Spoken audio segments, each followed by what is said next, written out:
Hello, everybody. My name is Alexander Kazina, and you are currently watching the fourth installment in my Pokemon Emerald Cross Nuzlocke run here on twitch.tv/Kozibear Live, or potentially on YouTube, because after my third stream, I actually went ahead and downloaded all three of those episodes and then re-uploaded them to YouTube. So if you're watching on YouTube, welcome. Glad that somebody else is enjoying my content on a new platform. Be sure to definitely go over to twitch.tv/Kozibear Live if you want to enjoy my streams live there. Let's not dilly-dally. We have a total of not one, but two gyms that we got to tackle on today's stream. We got Flannery's Fire-type gym, now that we beat Mount Chimney, and we have Norman's Normal-type gym as well. The latter gym is going to be quite the challenge, but I already have a strategy in mind of how we can easily, potentially circumvent it. Mind you, that strategy is entirely built around me using a Pokemon that I don't typically think of when I think of taking on Norman's gym, but we'll get to that in due time. Another quick reminder at the start of the stream, if you're watching this live over on Twitch, you can subscribe, you can follow, you can donate money, or you can even use some of my channel points, cozy points as they're called, in order to make me spin my prize wheel of causality. You can make me do all sorts of fun stuff depending on where the prize wheel lands on. You can make me read a little bit from a Bionicle book, specifically Bionicle Chronicles #1, Tale of the Toa. You can make me perform 5 push-ups or 10 push-ups. You can make me do a shot of hot sauce. You can make me talk for a couple of minutes about why a random Pokemon is dumb. All sorts of cool stuff. So by all means, feel free to contribute in any way, or don't. I'll be here either way because I know that I've said this many times in the past on these prior streams, but I have really been having a crap ton of fun with this Pokemon Nuzlocke run, and let's hope that that fun doesn't come to an abrupt end today. Okay. We actually have a special guest that's going to be joining us on today's stream, by the way. That guest is an entire plate of... Hold on a second. Let me just switch camera views. Here we go. An entire plate of Arabic food. There we go. I'll do my best to eat in silence so it doesn't disrupt the ever so lovable Pokemon gameplay as I do so. Whew. Alright. Oh, crap. I was going to challenge that guy. Unfortunately, I only have the Mach bike here, but I've had the Acro bike. I could potentially use it to go up the little stony whatever they are. Now, this is an entirely new route, which means that I actually have the opportunity here to catch a Pokemon that I've not typically caught in the past. One of those Pokemon could be a Numel, which is a Pokemon I really wanted to get on the route preceding this route before. I could also, however, get a Spoink, which is not that bad of a choice considering that there aren't too many other opportunities at this point for me to get a Psychic-type Pokemon on my Emerald Cross run. So we'll see. We shall see. Actually, if it is going to be a Spoink, I should probably swap out Brutaka for someone else. Now, if I remember correctly, Spoink would not have any, like, super powerful Psychic-type moves at this point in the game. It might only have Psywave, which I don't believe even, takes into account your,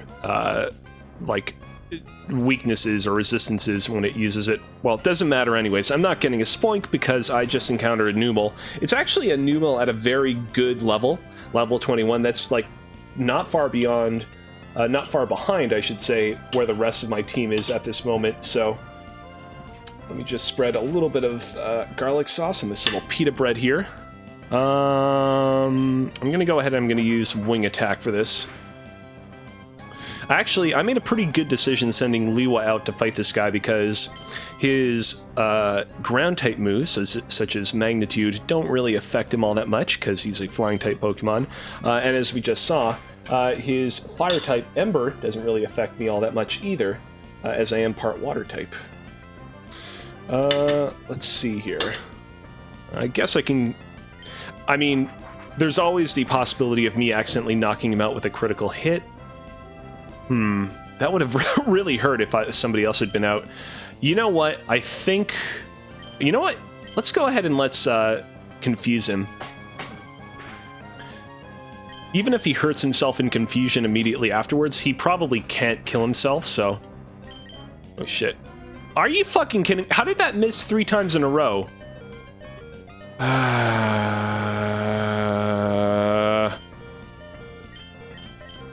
don't want to use the super potion in this battle, but I need to make sure that I don't have an accident. So that's a pretty good starting moveset. Tackle, Magnitude, and Ember. Lots of types that are covered with those 3 moves. Okay. I have to make sure that he doesn't hurt himself into confusion twice in a row, and I should be good. I should also probably get some more great balls next time that I go to a facility where I can purchase them.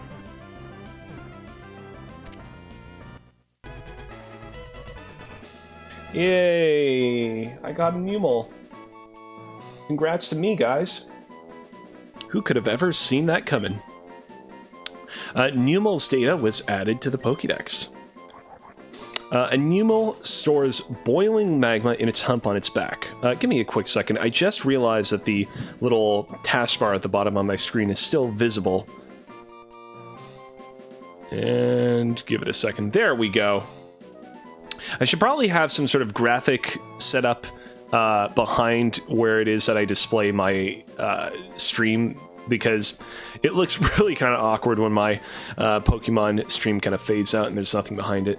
A Numel stores boiling magma in the hump on its back. It is a hardy Pokemon that can transport a 220-pound load. It has served humans at work since long ago. Again, people discount just how unexpectedly huge Numel is. Numel is like really big, so it makes sense that it would be able to carry around like a 220-pound load. Time to name this guy. We've already called a Pokemon Volcama. Do I want to call this guy Tahu? I don't really know if Tahu is like really the right name for this kind of guy, if I gotta be honest with you. What's another fire type Pokemon? Oh, I know. Let's call this guy Norik.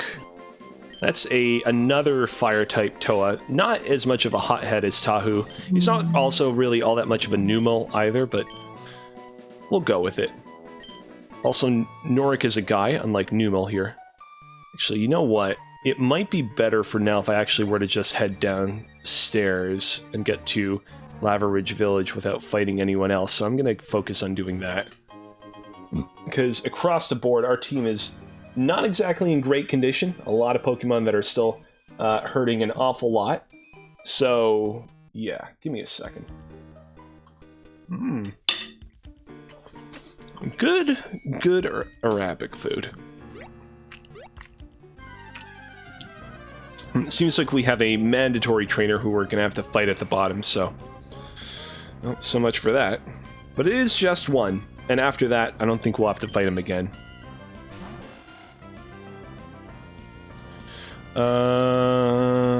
Might as well.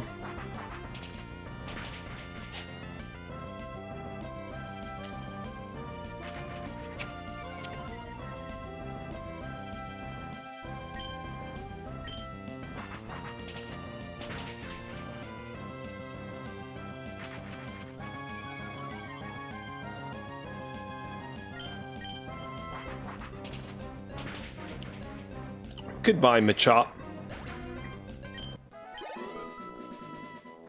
Alright.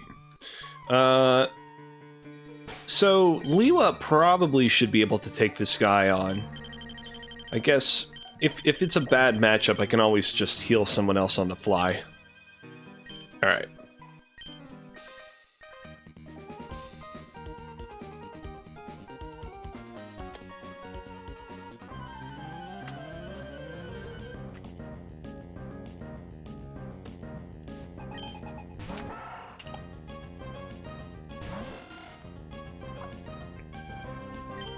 Yeah, alright. My water gun will probably make quick work of this guy. Yeah. It's a pretty powerful move, plus it also benefits from Zigzagoon's... Shit. This is not good. I'm gonna go ahead and use Shockwave. Not that there's any chance of Water Gun missing, but I just want to make sure that I can take this guy out. No problem.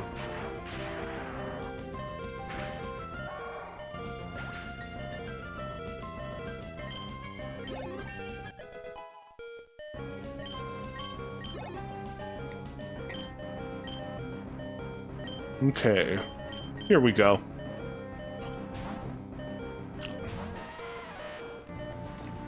Tailo doesn't know any moves at this point that can cause us any problems. This guy definitely doesn't know how to use, like... He definitely would not know something like Steel Wing, so he should be okay.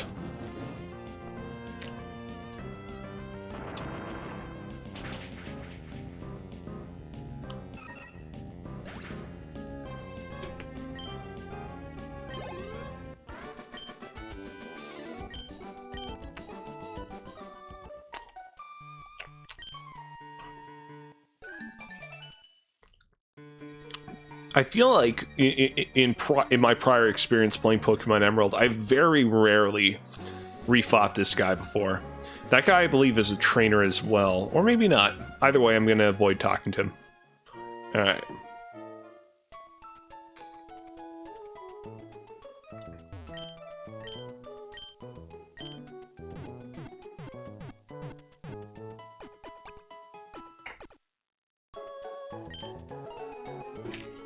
Hell yeah.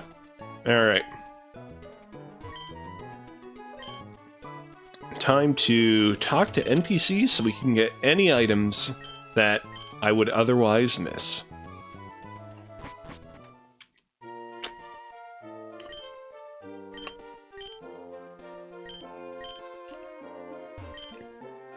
I don't think that either of these people have anything of use that we can really benefit from, so... I think that's that. It's interesting. This is the only Pokemon Center of its nature in the game that has like an extra little kind of outdoor like opening like that. It's interesting. All right, let's see here. I mean, this team by itself is already pretty good. You know what, though? I'm gonna go ahead, I'm gonna swap out Brutaka. Swap in Norik, because I think that Norik will be a better fit for the upcoming gym that we have ahead of us. Alright. First things first, let's go to the Pokemon Mart and get some more Great Balls.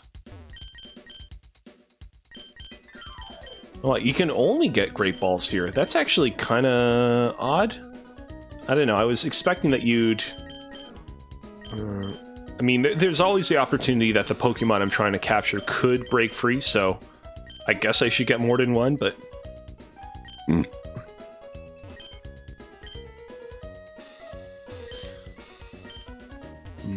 Lots of old people that hang out in Lavaridge Town.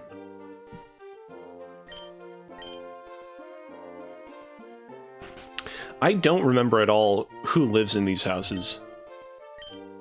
Okay, so this is the family that's part of the woman that has the egg that contains a why not. Okay, and this guy potentially will teach your Pokemon Mimic, which is, you know, a situationally useful move. I could actually see it theoretically being useful. Oh, this could actually be helpful. I could see it, like, situationally being useful at certain points during the run, but... Anyways, let's see. Curious.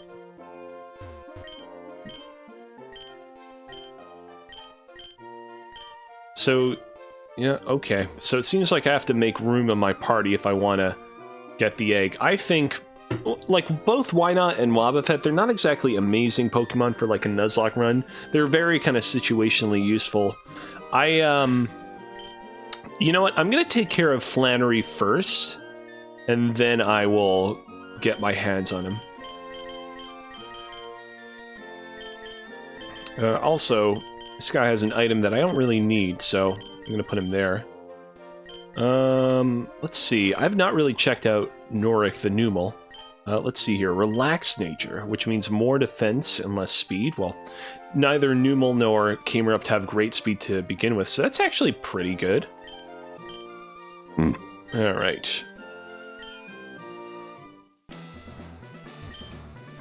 Hey, how's it going, champion-bound Alex? Lavaridge is... Oh, I said Alex. I got...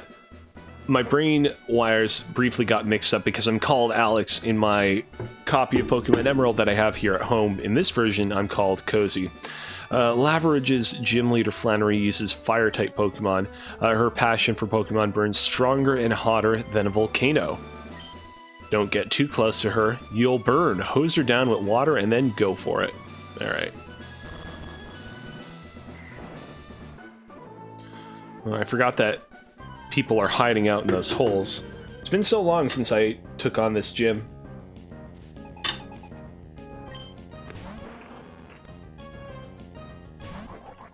I think that leveling up Norik is going to be key on this gym because not only can Norik deal a lot of pain on Flannery's Pokemon, but Norik can also resist a lot of her pain as well because he's part fire type.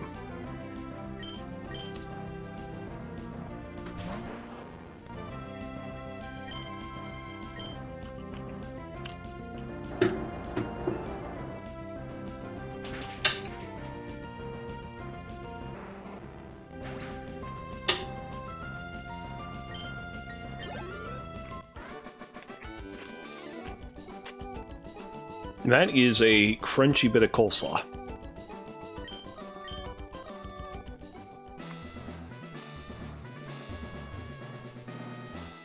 You gotta love Numel's little sprite. Look at his little legs.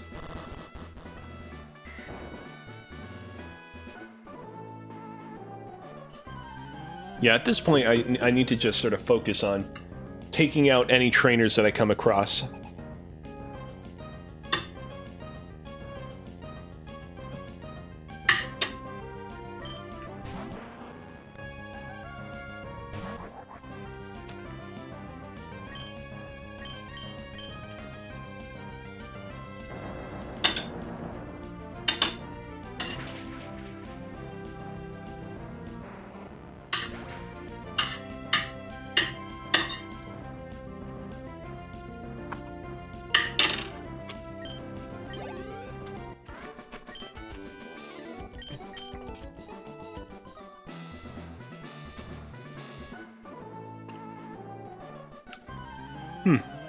I could have had maybe a 2-on-2 battle if I had gone between those guys, actually.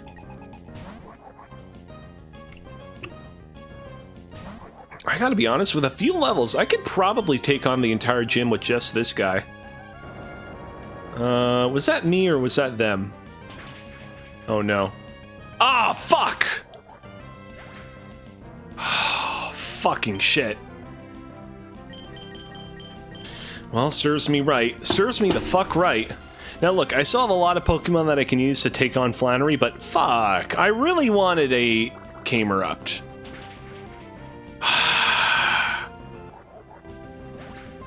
God damn it.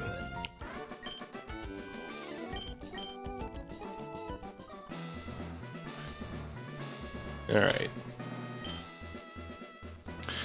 You know what? I should probably go back to the entrance. Although first, I should probably just rearrange my team a little bit.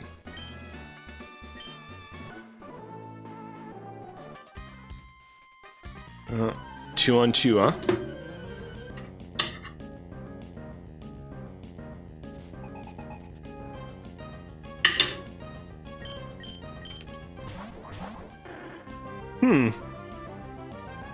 I remember this guy having Kecleon on. I'm going to use Water Gun on that guy, and I'm going to use Rock Throw on Kecleon. That'll turn Kecleon into a Rock-type Pokemon, and then I'll use a Magnitude on him.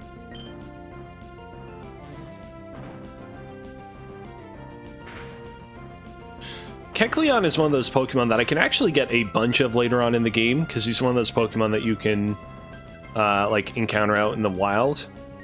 I don't know if that would really be a good use of the Pokemon I can get on that one route, though. Let's see here. Water Gun and Magnitude.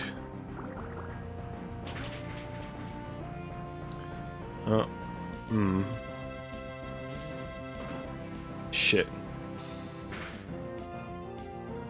I should probably end this soon.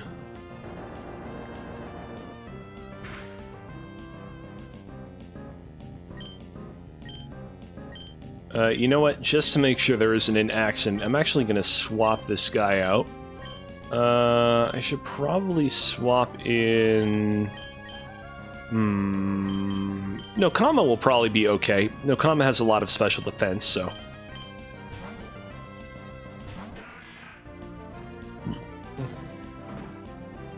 I don't want Wingle's water gun to not kill it, and then for it to accidentally kill Wingle.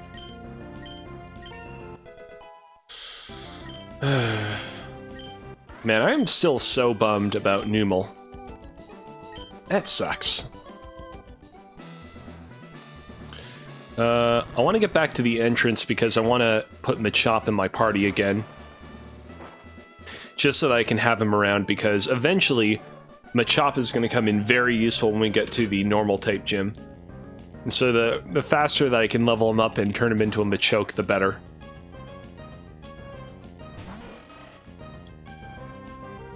I probably should have potioned up first. He's super slow, so it doesn't matter.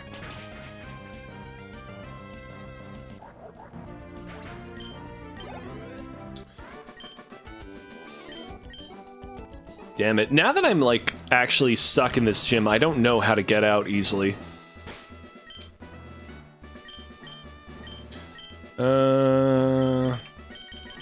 Here we go. I can always swap him out with someone else if I encounter a Numel.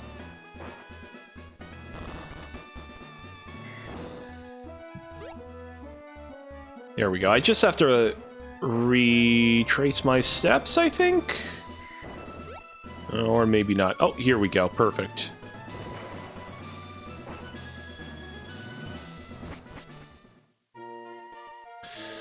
Alright.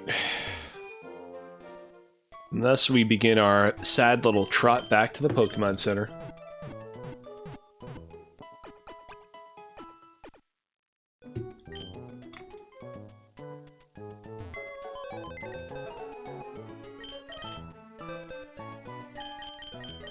And you're gonna go into the kill box. I gotta say, his, Numel's, like, death sprite, he almost looks like he's naked. It's really weird. Alright. Not sure why they're grayed out, by the way. These guys are all alive, so... There we go.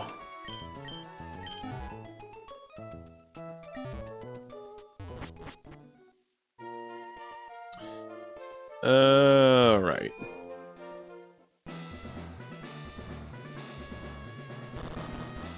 I'm thinking that after I beat all the trainers in this gym, I'll probably exit the gym so I can go and grind elsewhere, because I don't think that the experience points that all these guys are going to provide are really going to be enough to put me comfortably over the edge. I'm sure I could probably still win the battle, but some of my pokes might end up dying along the way, and that is not acceptable.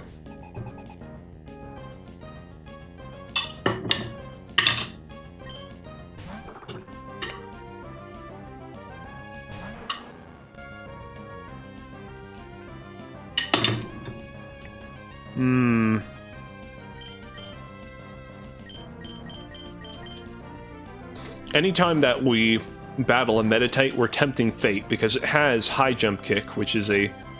Oh, wow. Fire punch. I mean, no difference either way. It could have... It's not impossible that it could have Thunder Punch in its arsenal, but I am going to... What if it does have Thunder Punch in its arsenal? That wouldn't be good. I mean, let's think about this. It's probably not going to use Fire Punch again. It's probably not going to use High Jump Kick now that I'm a flying type.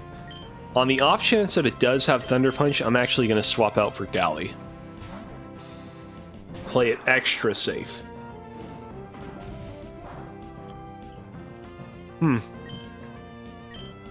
Maybe it doesn't have Thunder Punch or High Jump Kick. Maybe all it has is Fire Punch.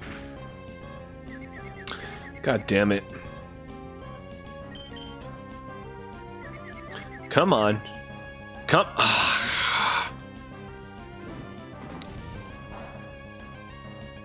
Just get one hit in there and we'll be good. Damn it. I wonder what its fourth move is.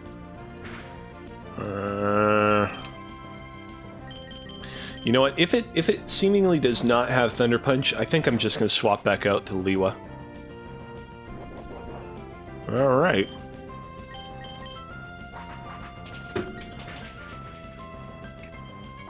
Goodbye.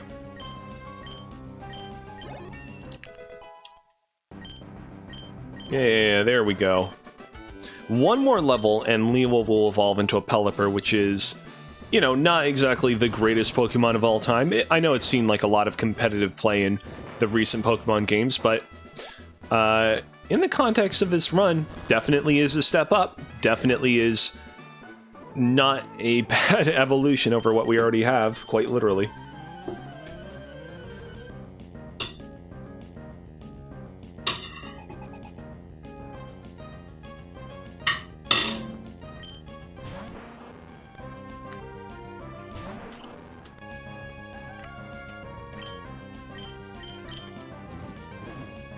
Ooh, somebody does not know how to use Rock Throw. Or maybe they're just refusing to use it.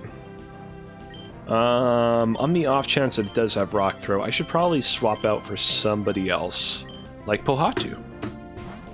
Speaking of which, Pohatu is going to evolve into a Graveler in like a couple of levels, so good to use him as well.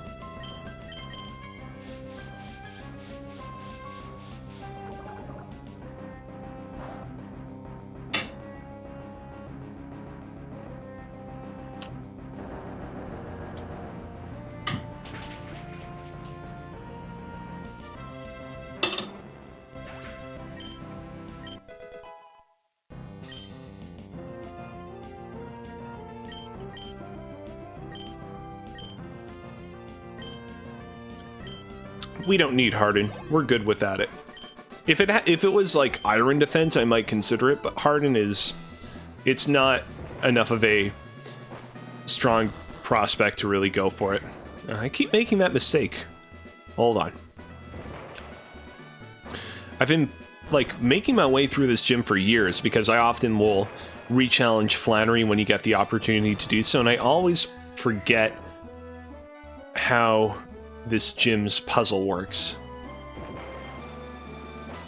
One of these trainers, one of these holes contains a trainer. That is definitely for certain. I guess I could put Pohatu at the front of the party.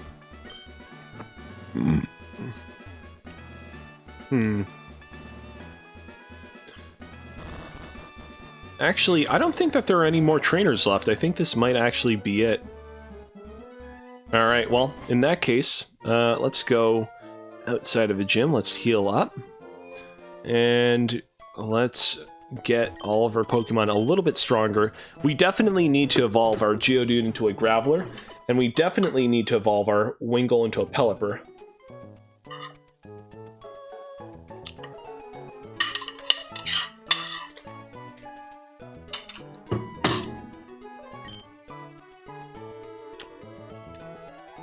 Everybody else is not as critical.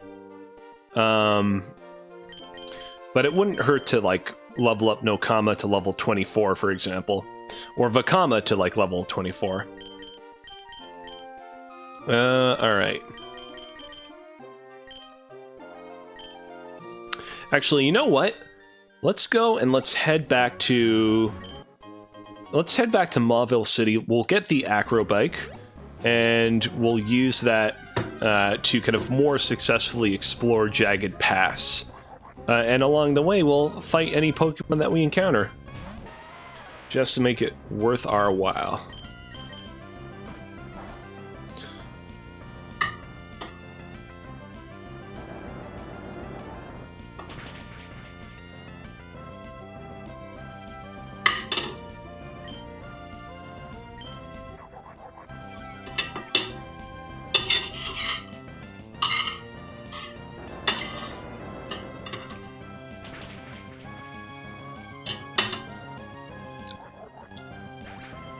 Goodbye.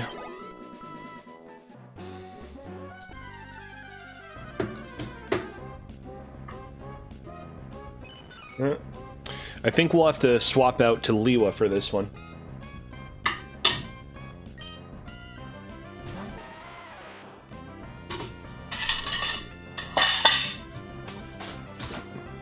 Because it would be real bad if I got hit by one of its water-type moves.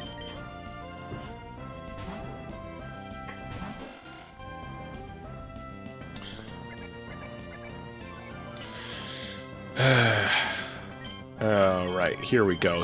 Shockwave.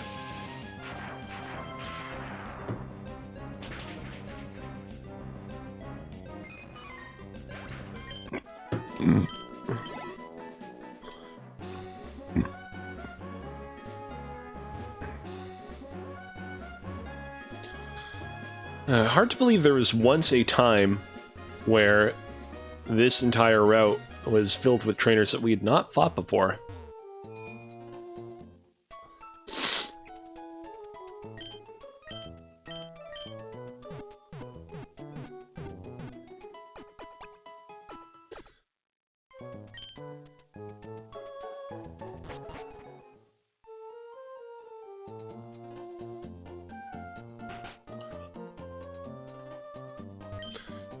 Yes, I was. Hey, there we go. Alright, it's been a while since I've used the acrobike, so as you can see, it's quite a bit slower. If I hold the B button, I will, as you can see, begin to do a wheelie, and if I continue to hold it, I will begin to do hops. I love the sound effect that the hops make. It's real good.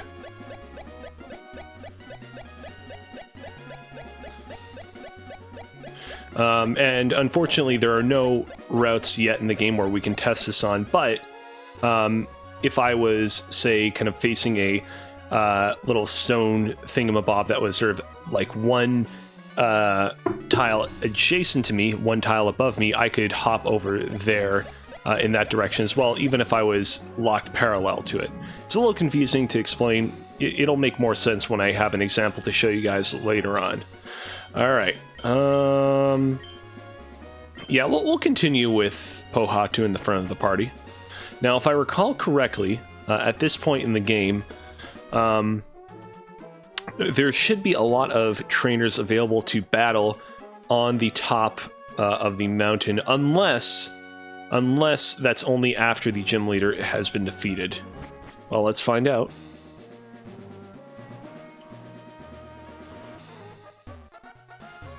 Oh, nope, I was mistaken. It's after Team Magma has been vanquished. I've been to the hot springs and refreshed my tired bones. Right now I'm feeling strong. Oh boy. Let's go. Meditite, which means that we're probably going to want to swap out Pohatu for Liwa once again.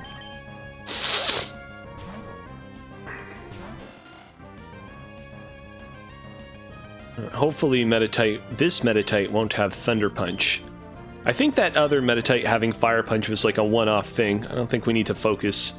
I don't think we need to worry, rather, about other Meditite doing that.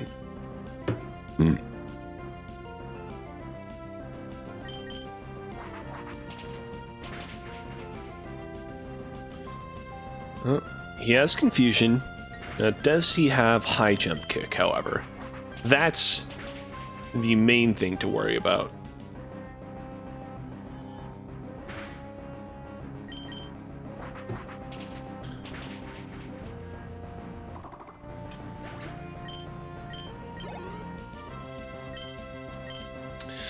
Who do I want to swap in for this guy? You know what? Let's fight fire with fire and use Brutaka. Yeah, you thought I was going to use Vakama, but nope, we're sending in another fighting type Pokemon. I should have said let's fight fighting with fighting. That would have made more sense. Damn it. Makihita, not the type of Pokemon that you think would have access to Fake Out. Like, I get it. Like, he's a big, burly fighting type Pokemon that can probably make, like, one hell of a clap, but I don't know, it doesn't really feel appropriate. To me, the Pokemon that know how to use Fake Out are, like, Pokemon that have, like, a kind of, like, more of a sly disposition. They know how to, like, sneak in front of their enemies and catch them off guard. Pokemon like that. Oh. There we go. I didn't realize you could rebattle her. Alright. We should probably heal up some of our Pokemon a little bit. I do want to use Liwa a little bit more because I do want it to evolve, so we'll go ahead and we'll do that. And of course, we'll continue to keep Geodude at the top of my party because I want to make sure that this little boy can appropriately evolve very soon. Okay. Wingull can stay out because Wingull can take on both of these Pokemon no problem. Again, I'm concerned about Geodude getting killed by Marill, so you know what? Let's swap in Nokama. Nokama will be able to take care of Marill no problem.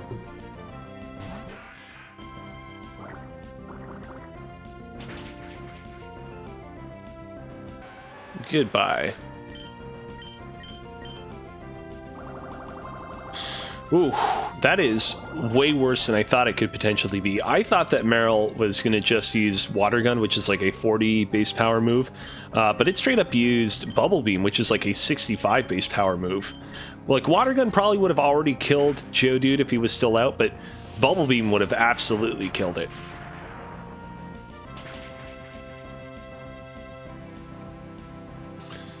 Alright. Let's end this thing's career.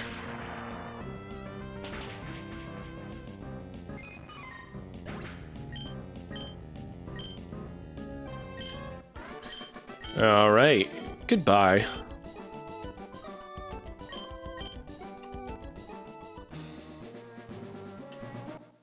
Yay. Hiker Sawyer. I'm guessing she doesn't want to get registered in my thing either, huh?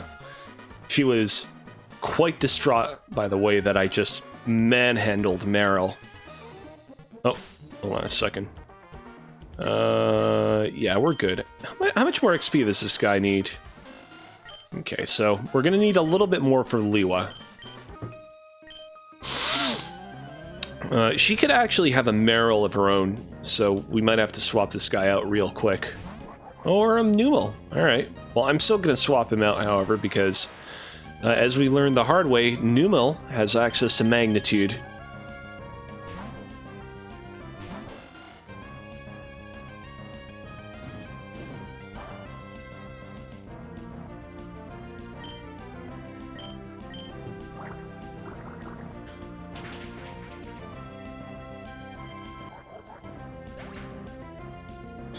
And goodbye.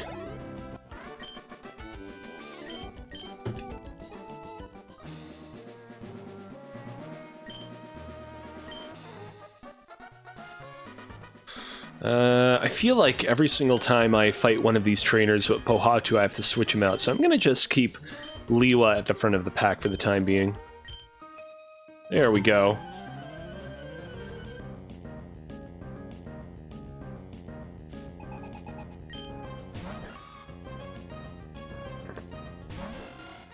Okay, I mean, I'm glad that I swapped out Pohatu at the last minute, but this is not the Pokemon I thought I would have to fight, actually.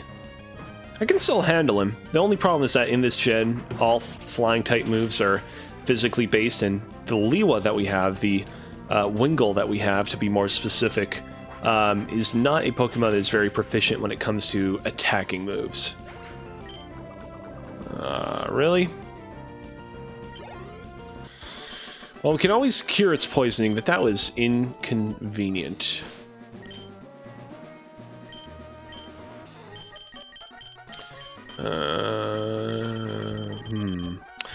After we take care of Jagged Pass, you know what we can do? We can go back to that one route that has all of the... what is it? That route that has the ashes that are falling from the sky. And I can use it.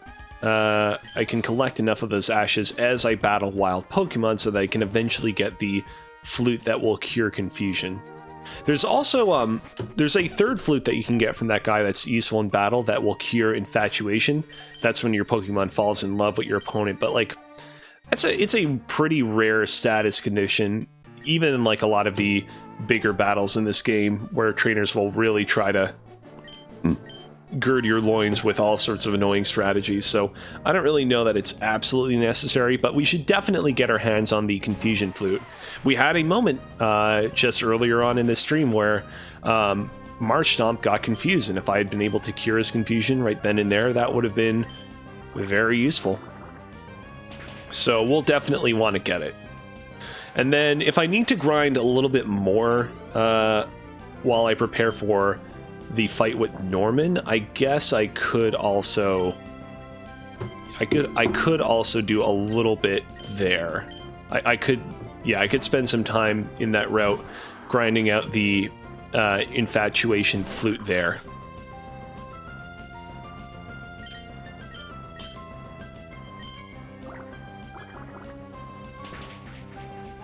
I wanted to swap in Galley because I know that Baltoy has access to self-destruct, and I don't think Baltoy would be able to one-hit KO him if he used self-destruct, considering he's quite a bit stronger than him, but in any case, it didn't happen.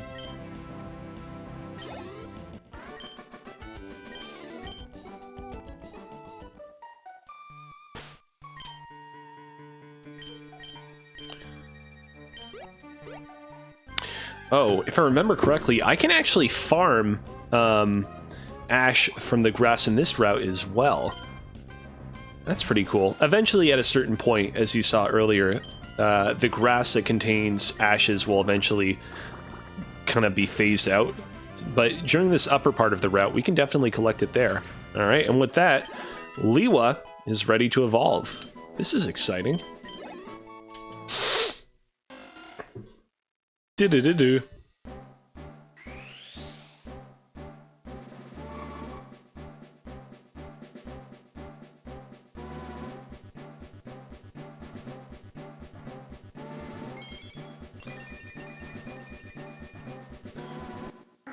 Yeah, there we go. Welcome to the team, Pelipper. I never thought I would be this excited to get a Pelipper on my team. Here we go. The move that potentially will allow us to win the upcoming gym battle, Protect. Water Gun proved it really wasn't useful in that previous battle. Sorry, Supersonic proved it really wasn't useful in that previous battle, so we will be deleting that post-haste. And there we go. Let's see here. Now, the thing about Pelipper is he has a huge HP stat, and as you can see, his HP is quite a bit better, but also look at his special attack, 61. Not bad at all. Alright, let's swap in Pohatu. I promised I'd get that guy to level 25 as well, so I might as well follow through on my promise.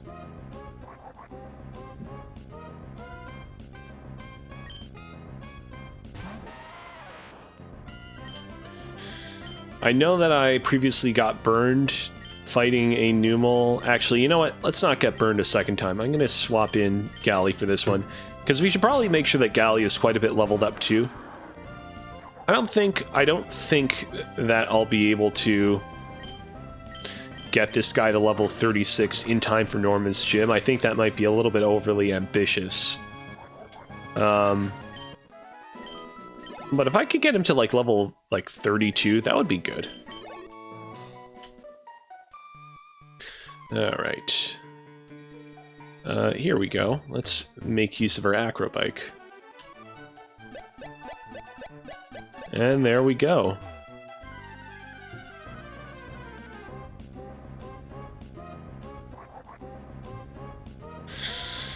Another Numel. This time around, I'll probably want to swap out for someone different. Unfortunately, Nokama still doesn't know any really good water-type moves. I mean, he doesn't know any water-type moves at all, but... yeah, if Numel were to use Magnitude, it would not hurt me a lot, so... In comes Nokama. Okay. I wasn't originally planning on using Nature Power. I just, like, continued to jab the button, and so I accidentally selected it. But that certainly doesn't hurt.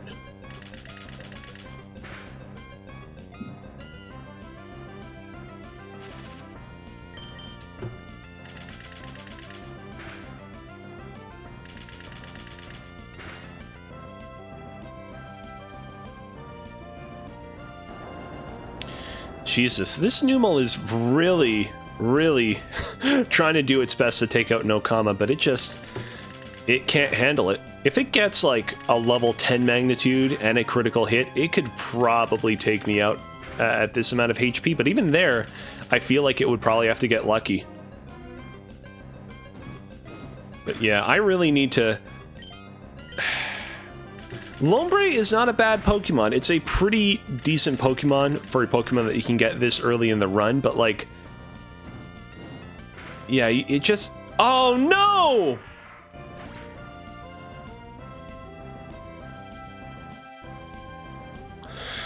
Well, ladies and gentlemen, say goodbye to Nokama. Now, I will say, and I know that I always get into this big spiel after one of my Pokemon dies about how, well, you know... It's not that big of a deal in the long run, but like, in all seriousness, I had not been using Nokama a lot. Even like, you go back to like the second gym battle, I wasn't even using him all that much there. I didn't use him at all when I was fighting Watson, and like, I honestly didn't even think I was going to use him to fight Flannery all that much.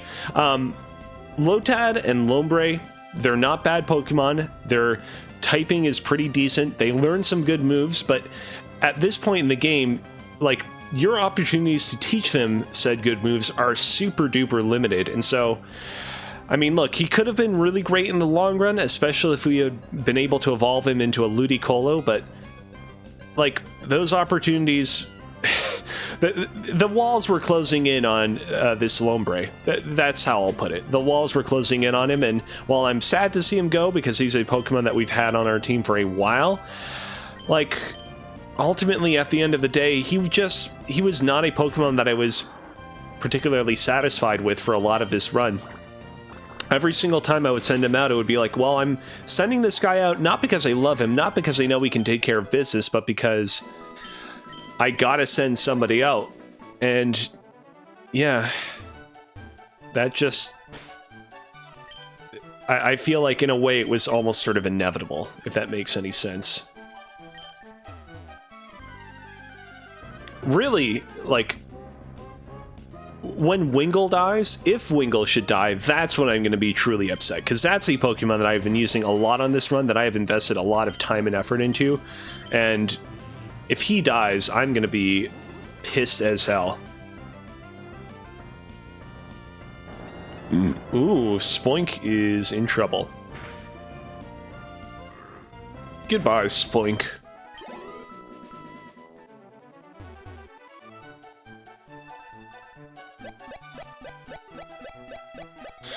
You know what? I'm actually going to go ahead. I'm going to head back into Lavaridge Town. With the Acrobike, I can actually just straight up go up the Jagged Pass without needing to take the trolley up to the top of the mountain again. I'm going to put a new Pokemon in my party. I know I already said this. I know it sounds like I'm trying to kind of comfort myself and not confront the horror of what just occurred, but again, Lombre... I was just not super satisfied with him. Every single time I would send him out, he just never pulled his weight in ways that, like, satisfied me all that much. And so it pains me to say it, but, like, I'm not that upset that he ultimately had to die like this. Alright. Who do we want to add to our party next? Now, Krakua, the Swablu, will eventually evolve into Altaria, which is a Dragon-type Pokemon. Always good to have a Dragon-type on our team, even if Altaria is not the strongest. Karzani, the Gloom, will eventually evolve into a Vileplume. I'll probably want to keep it a Vileplume because the Poison Grass typing is better type coverage. But if I have to send him out to Flannery's gym, he's going to be in big trouble. Tanok Cal is actually more powerful than I was anticipating he would be. He was, of great help leading up to the Electric-type gym. He also has access to Spark, which is a pretty powerful move at this point in the game. I don't know how long I'm going to continue to use him in my Nuzlocke run, but I'm going to go ahead and I'm going to put him back in the party. For now. That's the thing, is like, yeah, it sucks that Numel died. It still sucks that Lombre died, even though I'm trying to kind of couch his death in me being like, it's not that big of a deal. He kind of sucked, but I still have a lot of other Pokemon in my party, in my PC box that I can use in place of these members, should any of them get felled.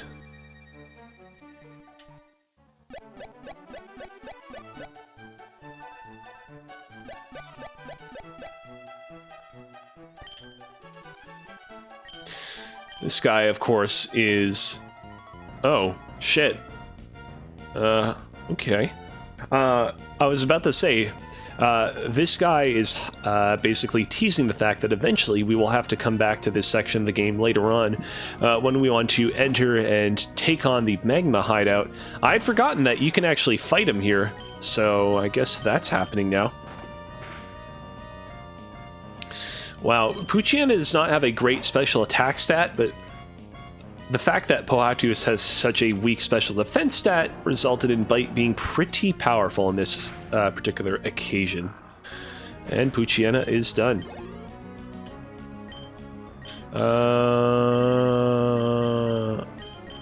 Let's go ahead. I feel like Liwa's pretty good at level 25. Gally can always use more levels. The faster we can evolve him into a Swampert, the better, so... Let's go ahead and let's use Water Gun.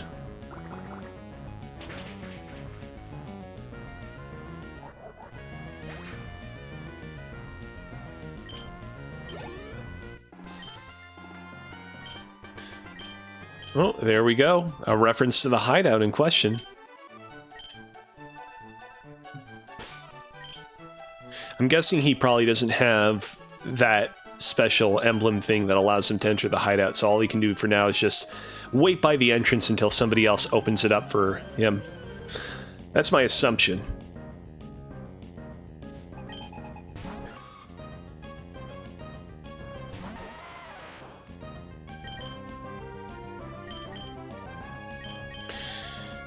Let's swap in Velkhama. I was about to swap in Pelipper. Pelipper could have absolutely schooled Shroomish with his newfound power, but I think that Velkhama will be a better fit for this battle. Plus, we want to level him up a little bit. It's going to be quite a bit until we can evolve him into a Macargo, but certainly doesn't hurt to get his levels a little bit more parity with where the rest of our team is. God damn it. I'm probably going to have to swap in Pelipper at some point, right? Oh, that actually didn't do a lot of damage. I think we might be okay. Now, if I can just hit twice in a row, I can probably one-hit KO him, but if I can't, Shroomish is probably going to recover enough health that... Alright, there we go, there we go. Goodbye, Shroomish.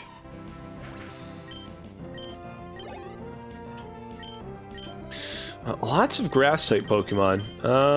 You know what? You know what? Let's give Brutaka a chance to level up a little bit.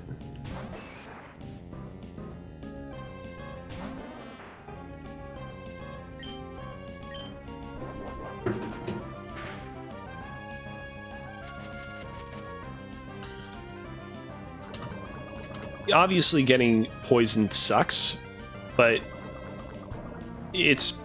In this sort of situation, it's not as debilitating as getting paralyzed. And I can always cure his poison out of battle, so it's no big deal. Swablu. Oh, there we go. I was about to swap in Tanok Cow, but then I realized, you know what? That works just as well with Pohatu as well. So here we go. He's still level 24, so he should do a lot of damage still. But that growl probably saved Swablu from getting killed. And there we go.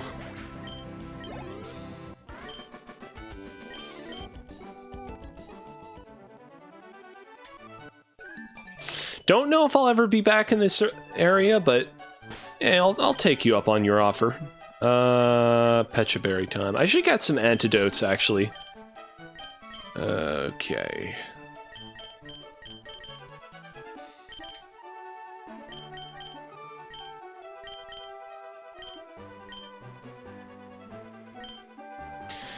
Yeah, I'll keep Pelipper and Geodude at the front of my party. And if I need to swap out Geodude, because I'm definitely not going to need to swap out Pelipper, I'll just do so right away. Uh-oh. I think I might actually need to swap both of them out. Yeah, because both of the Pokemon I'm currently facing could theoretically kill me with one hit, so... yeah. Alright, Pohatu, I guess I'll go ahead and I'll swap him out for Vakama. And Pelipper I will swap out for Brutaka, because Brutaka can take out Magnemite no problem. But I probably should have healed up Vakama ahead of time. Not that either of the Pokemon that are facing off against me can do much damage to me.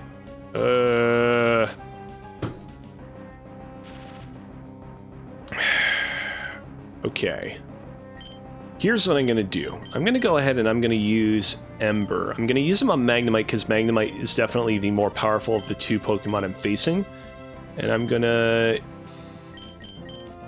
damn it. Problem is, both of my Pokemon really need a lot of health restored to them. I'm going to use Machops' turn to heal...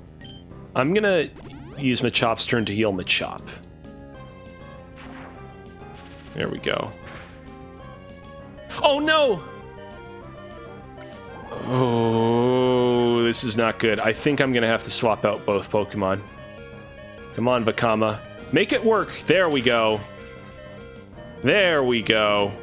Oh, and it burned it. Perfect. Okay, so it'll definitely be dead by the end of next turn. You know what? You know what? If Magnemite is about to die, then I'm gonna go ahead. I'm just gonna use the rest of this turn to heal up both my Pokemon. Unfortunately, both are paralyzed, so that's still something we're going to have to deal with, but so long as they're both at full health, even if Magnemite scores another critical hit, we should be okay. But yeah, if both Pokemon had attacked Brutaka on that turn, Brutaka would have been dead. Alright.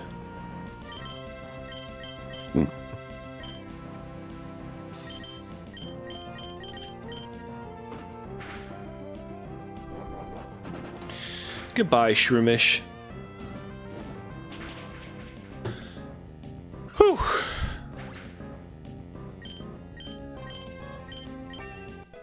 Hey, Brutaka got to level 23.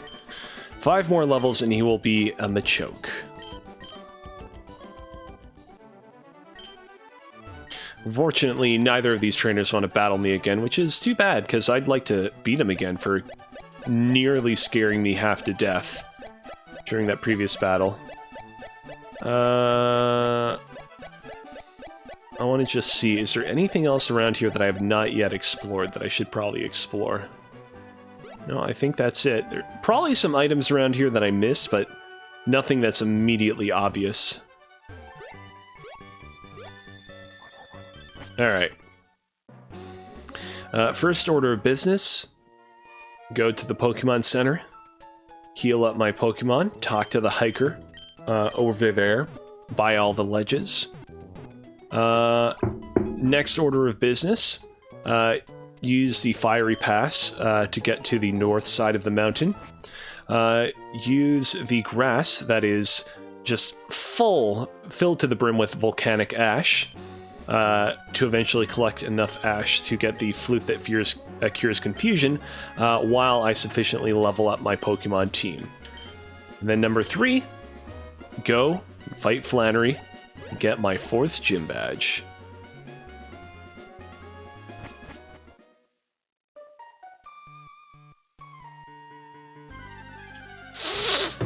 Well, that was really funny. It almost looked like that smoke was coming out of her ass. Unfortunately, we encountered the one Pokemon in the fiery cave that we don't really want to fight, so we're gonna go ahead and... You know what? Let's give Tannock Cal a chance to fight a little bit. Now that he's back in my party. Ooh, Low Kick would have hurt a lot because Geodude, despite being a kind of first form Pokemon, weighs a lot. Low Kick probably would have had like a base power of at least like 80 damage. Also, very soon we'll be able to use Strength out in the open, which means that we'll be able to move that boulder that we just saw over there aside. So that's pretty cool. Alright, just a few more battles and we'll be able to get ourselves a Graveler. Now, what I'm wondering is, do I want to use Graveler and Machoke all the way through? Machoke is a powerful enough, like, not fully evolved Pokemon that I could probably use him to take me through to the end of the game, but Graveler isn't quite there, especially considering that he has 2 really dreadful 2x weaknesses to both water and grass type. I'm definitely gonna keep both of them in my party for Norman because their typing makes them both very good choices for that gym. But after Norman, I don't know. I might keep Graveler around for the flying type gym because no duh, but after that, I feel like I might be better service swapping out Geodude with someone else. Pelipper is definitely staying in my party for quite some time to come, however. He has... His typing, while not great, you know, if I should encounter another really powerful electric-type Pokemon or move, it's really great against all sorts of other threats. Plus he has Shockwave, which is an unexpectedly amazing move. And not a move that you would think that he'd be able to normally know. Alright, I got Graveler in my party. He's level 25. He's looking quite fresh. Let's go ahead. Who do I want to level up a little bit more ahead of the gym? It's basically any of these 3 guys, right? Let's see. 1,000 more points, 800, 1,300. Let's go ahead, let's stick with Vakama for the time being.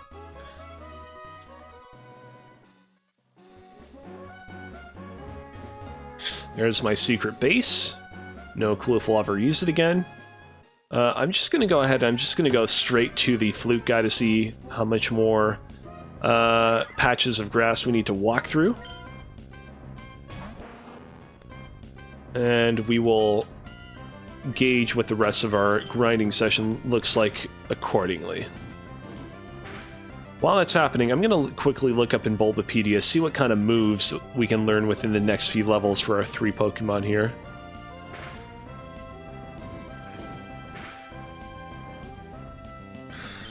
Alright. Let's see here. Oh shit, I am gonna want to swap out Vakama as soon as possible.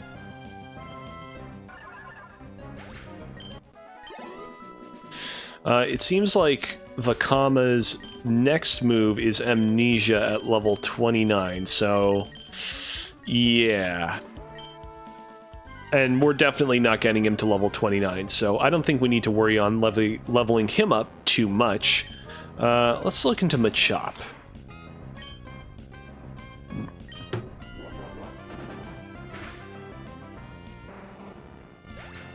Now we gotta be careful. Fuck! I was just about to say Slugma might burn him with Flame Body, but...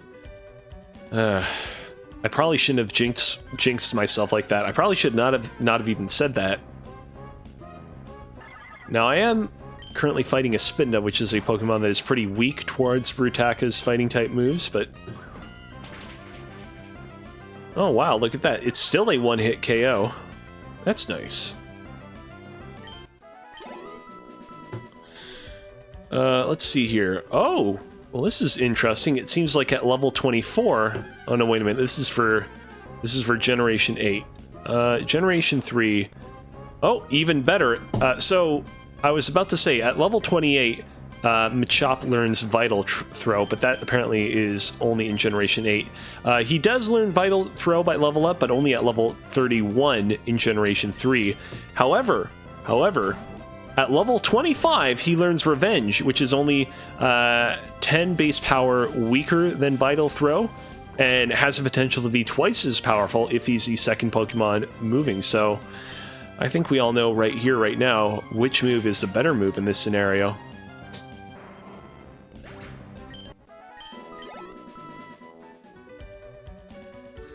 Let's go speak to the dude. Alright, so that's just enough for me to be able to make a blue flute.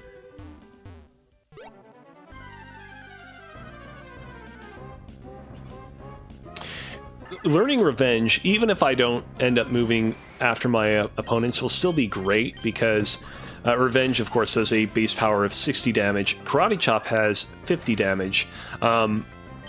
You account for Stab. Karate Chop's base power goes up to 75. That is actually still slightly beneath the base power of Strength. However, Revenge, when you account for Stab, its base power goes up to 90, which is slightly more than Strength. So, whether I move before or after my opponent, Revenge is the much better move choice.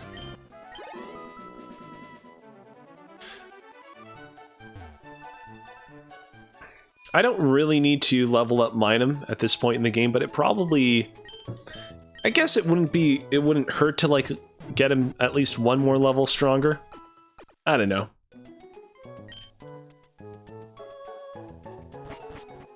Honestly, I think it might be more worthwhile to just... I'm going to get my Machop to level 24. I'm going to get my Flute that cures confusion.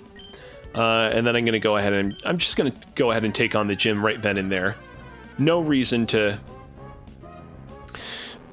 kind of dilly-dally anymore. I have the 3 Pokemon that I need to take on the Fire-type gym. I have myself a Graveler, I have a Pelipper, and I have a very powerful Marshtomp. Anything else is just excessive and unnecessary.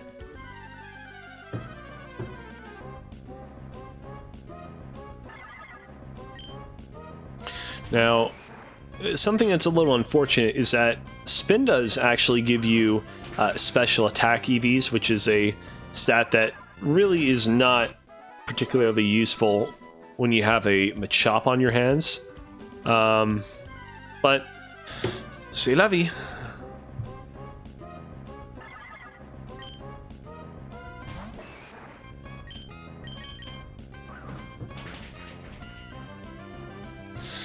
Goodbye, Spinda. One more Spinda and we should be leveled up.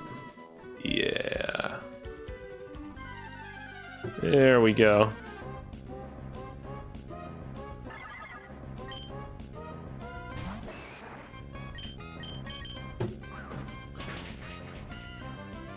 Goodbye, Spinda.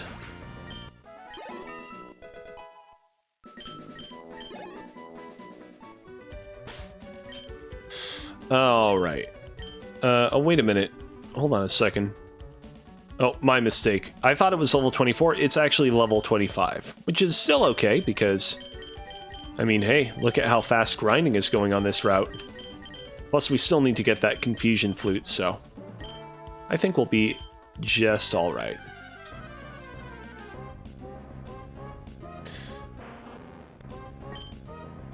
The only thing is that we always risk getting a burn when we fight these guys.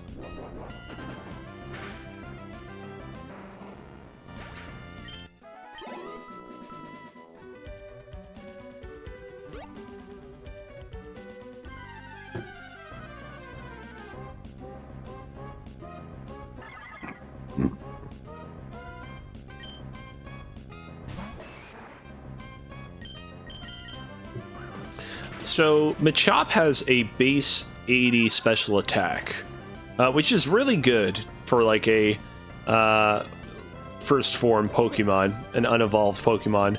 Machoke has a base 100 attack set, which is also quite good for a like second form Pokemon and a not fully evolved Pokemon.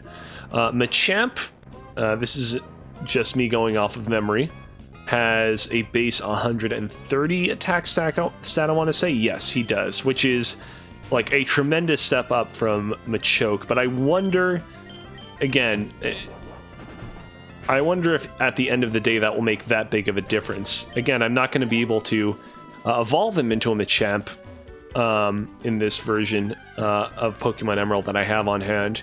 Unless, you know, this is Pokemon Emerald Cross, which is a version of Pokemon Emerald that has a bunch of fun little quality of life improvements.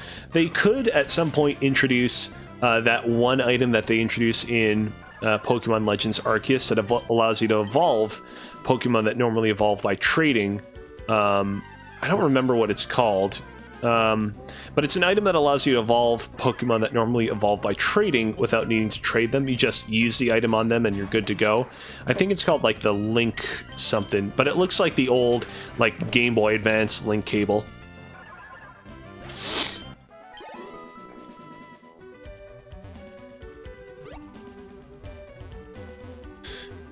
My chuds over here are still hanging out.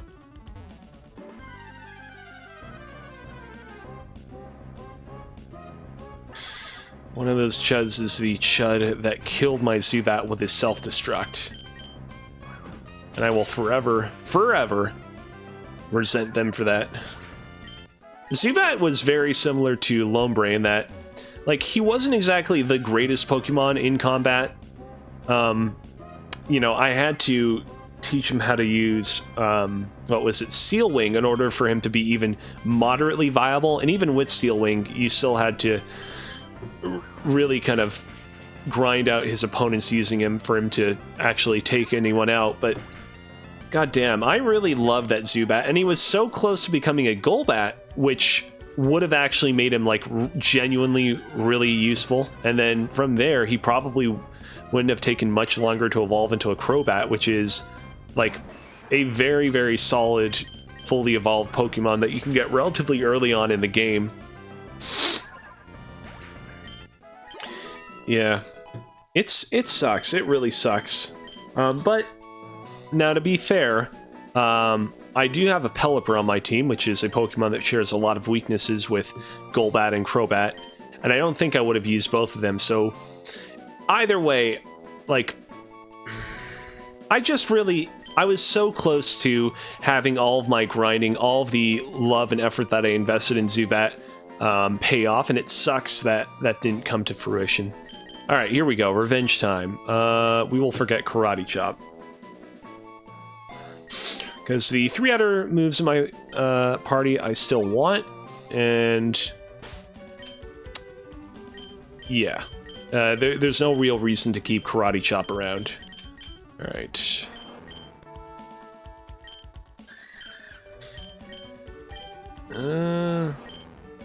Both these Pokemon kind of need the same amount of XP to get to the next level, so let's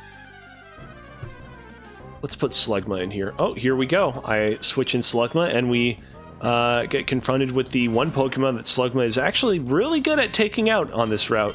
This Pokemon will also like give us a lot of XP points, so fuck. And I think I might actually have to swap out Slugma, unless nope. Gonna have to swap him out. Save us, Liwa.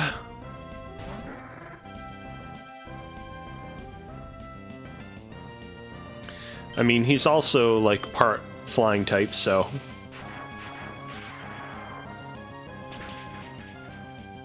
Goodbye, Skarmory.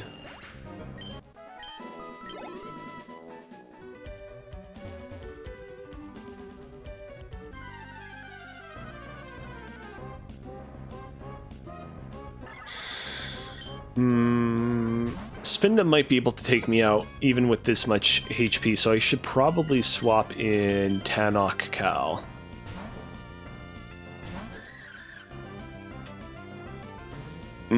Excuse me. Well, thank God he doesn't have Pursuit. Let's see how Spark does. Come on. That is a lot of damage. I really wish it was not that much damage. It would make grinding against these guys so much easier if it wasn't that much.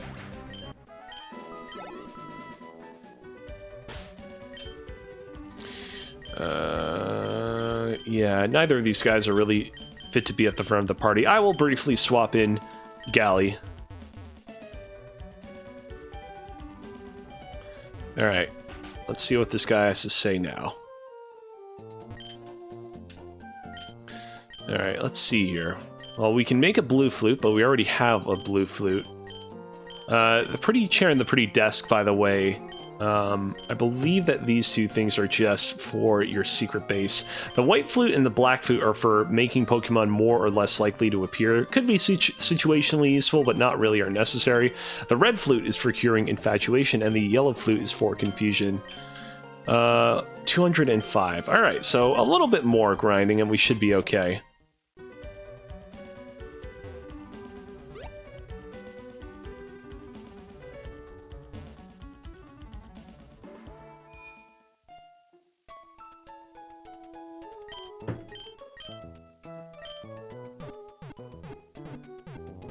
Just cleaning some dust off of my screen.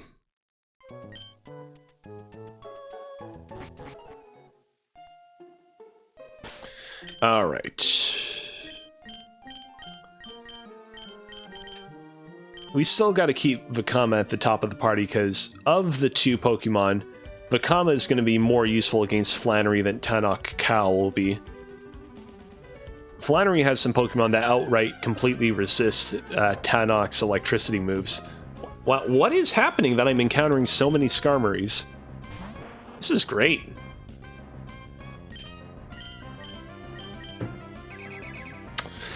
Again with a Swift. No critical hit this time, but...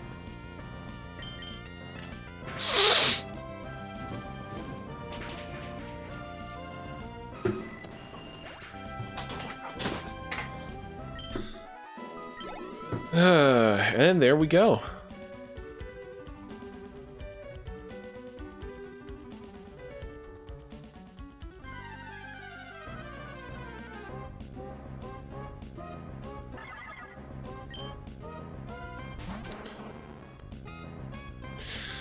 You know what?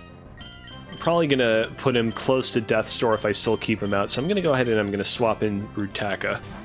Next time around, I'll swap in Marsh Stomp. Alright, we get it, you have Uproar. There we go. That is a 120 base power fighting type move. I would be very surprised if you'd been able to survive that. Okay. Let's keep going.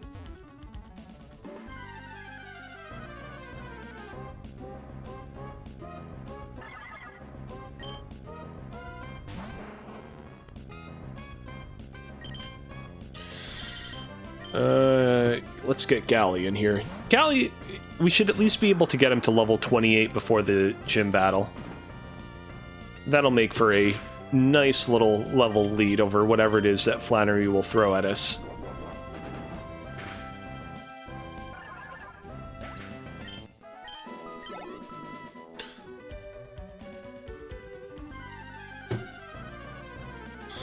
Alright, the Pokemon that are currently on this route, you guys don't need to spawn this much and this often.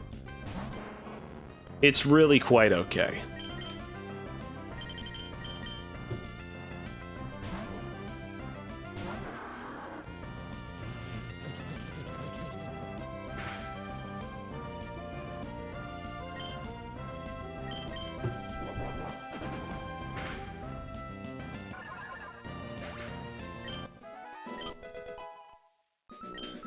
Hey, wow, look at that. +3 attack. That's not exactly expected. I mean, hey, he does have Rock Throw, and Rock Throw is gonna be very useful in the gym that we're about to take on, so I can't really complain all that much. That's actually very, very good for what we currently are about to face off against, so... Actually, let's put that to the test right here and right now. Rock Throw. Goodbye, Slugma. Alright. Let's swap in Tannock Cal. Again, this guy is definitely going to be the weakest link of this particular gym battle, but on the off chance we have to send him out to battle Torkoal at the end, he should be just a little bit stronger than how he is at the moment. What's great is even if he accidentally gets burned fighting this Slugma, of course, burns will only hinder his attack stat, and Spark in this gen is dictated by Tannock's special attack stat.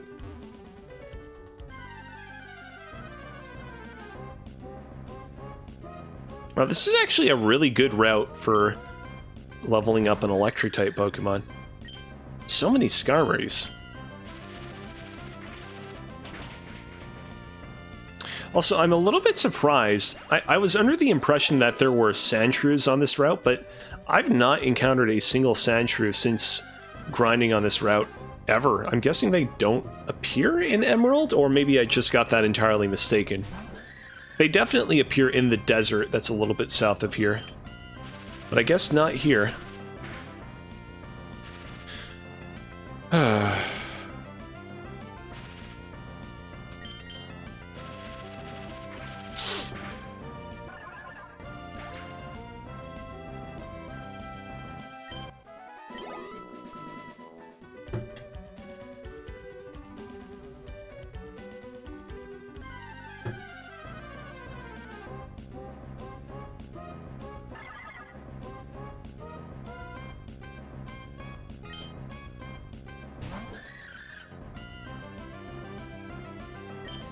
So, right now, Minun... by the way, I've been saying his name wrong. For whatever reason, I've always thought it's Minum, like M-I-N-U-M, because I think growing up I thought, oh, I mean, this is a Pokemon that's all about numbers, you know, plus and minus. It would make sense that his name would be Minum, like minus a number.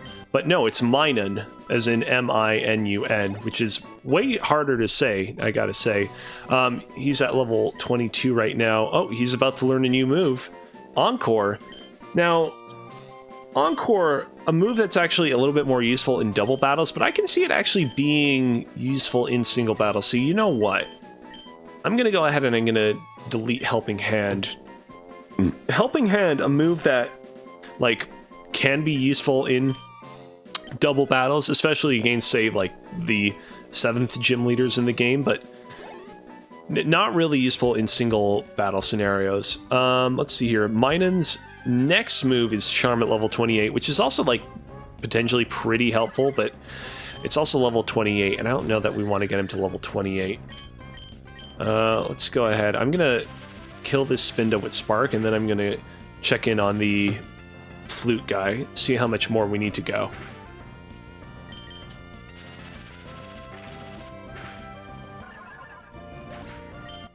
Goodbye.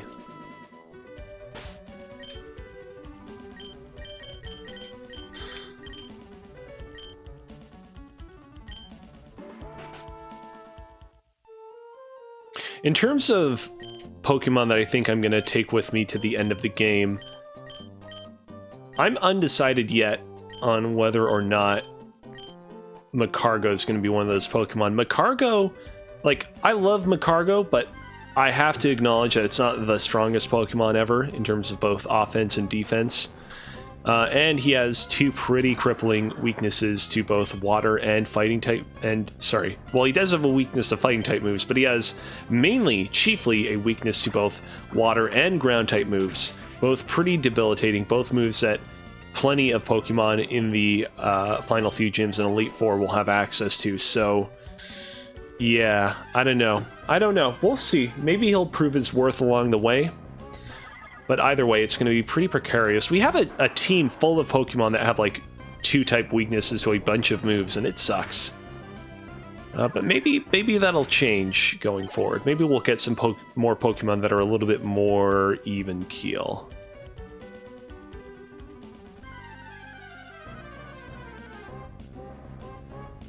Unfortunately, I don't think that we're going to be able to get anything in the upcoming desert area, because I'm pretty sure that the desert area is part of, like, the route that's directly underneath it. But we will be able to get a Pokemon from I forget what it's called, like the Mirage Tower. Either way, it's like the weird tower thing that appears randomly out of the desert. Actually, I'm just realizing something right now. We can probably catch a Pokemon that spawns within the tower, which I'm pretty sure it's just like Zubat and like Sandshrew. But that's an opportunity. And then at the top of the tower, we actually have the choice between one of two different fossils, one of which we can revive and turn into a Lileep, which will evolve into a Cradily. The other of which we can revive and turn into an Anorith, which will eventually evolve into an Armaldo. Both are pretty decent Pokemon. I know there are not a lot of people who are particularly fond of like Lileep and Cradily, but defensive-wise, they're actually pretty good.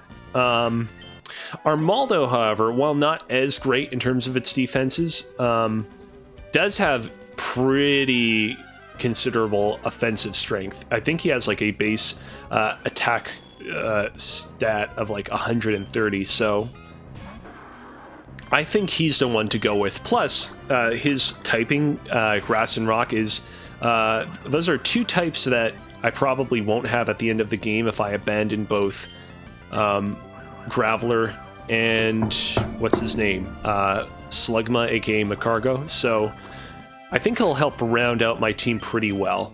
He'll still be weak towards, you know, the many water type Pokemon I'll encounter towards the end of the game, but only twice as weak instead of 4 times as weak. So it shouldn't be an absolutely precarious, crippling weakness. All right. How much more? 61. Let's see. Are there any Pokemon in my party that are, like, all things considered, relatively close to leveling up? You know what? Tannock Cal, because you're such a champ, I'm going to put you at the front of the party. Probably not going to end up leveling you up before we get our flute, but I'll let you take on a couple of pokes.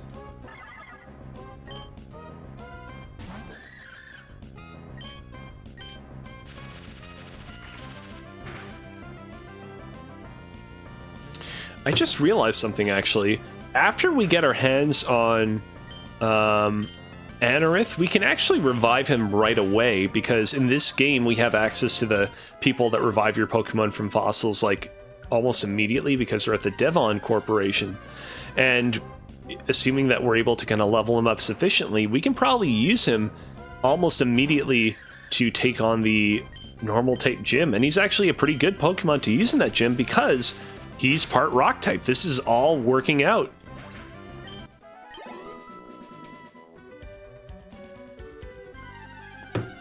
Sadly, the only downside to all this is that he's going to take quite a bit to evolve into his full form. I believe that he only evolves into Armaldo. It's either level 38 or level 40. Either way, we're going to have to do quite a bit of grinding, and Anorith, not exactly the strongest Pokemon before you fully evolve him, so we're in for the long haul.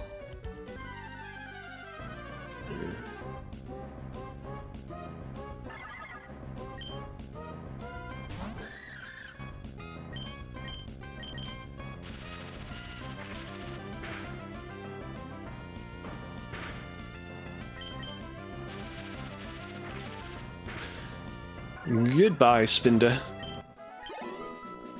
Let's see, we're at 9:38. Wow, I did not realize we've been streaming for this long. I thought that an hour in we would have already taken on Flannery. Alright. Let's speed up our grinding and let's take her on.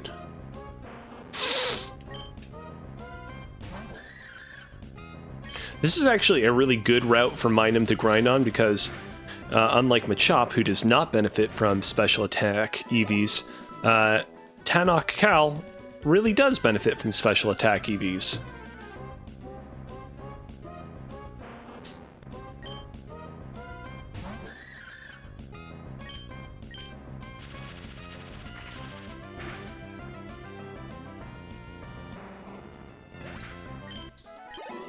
And there we go.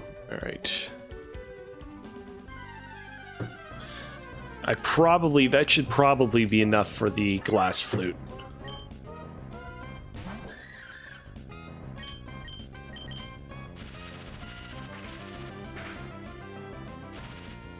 Oh, you got paralyzed, Spinda?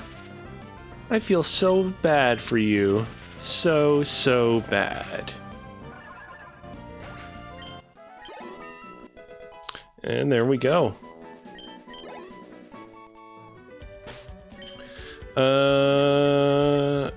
Let's go ahead. You know what? I'm gonna put Liwa at the front of the party for now. Look at little Liwa fly. Look at that bigger bird fly. Alright. Let's do it.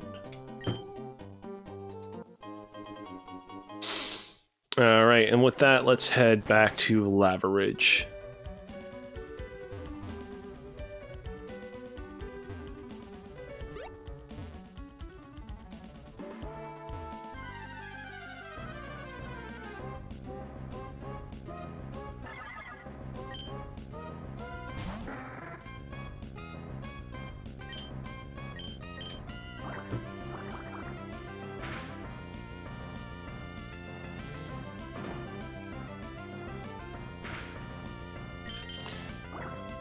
And there we go.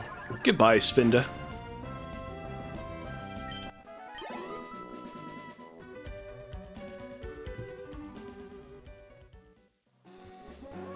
I wonder if I could actually rebattle some of the trainers in this route that I registered in the Pokénav. I don't think I'd want to, because I would be in for a potentially nasty shock if their Pokemon are actually really high level at this point. We definitely don't want that.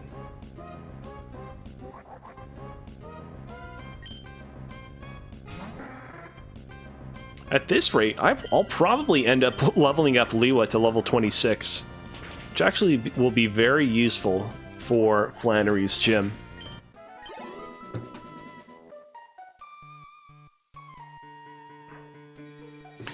Alright, so I'm thinking that my team for Norman's gym will probably look like this. We're going to have Liwa, the Pelipper. We're going to have Gally, the Marsh Stomp. We're going to have... let's think about this. We're going to have our Machop, soon to be a Machoke. We are going to have our Graveler, that's 4. We're going to have our Anorith, who I've not yet decided what he's going to be called. And then that just... all that's left is number 6. I don't know who number 6 is going to be yet. Might as well get him to level 26, just top him off at this point. I guess, like, it could be Minun, because, like, Minun is pretty powerful at this point. And, like, ultimately, at the end of the day, we're not going to use our full team of 6 Pokemon. It could also be Gloom, actually. You know what? I think Gloom would actually make the most sense, because Gloom could be very situationally useful against the Slakings, for example, because Gloom has access to Poison Powder, which is, like, theoretically very useful against them. Hold on a second.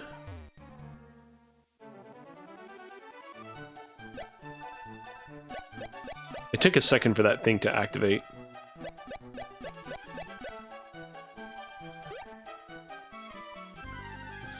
Yeah, it's going to be Gloom. Gloom will be the 6th Pokemon in my party. Plus Gloom, its special attack stat is not like tremendously better than Minun's, but it's like a little bit more usable.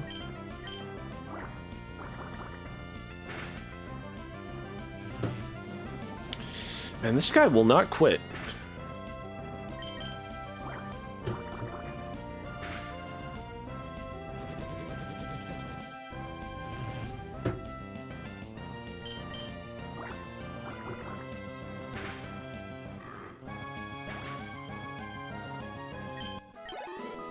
Oh, come on, couldn't you have just given Jess a little bit more XP? 300 is already a lot for a Pokemon like Spoink.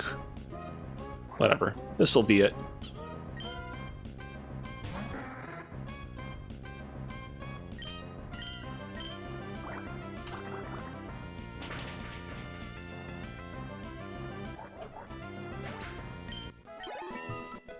And there we go.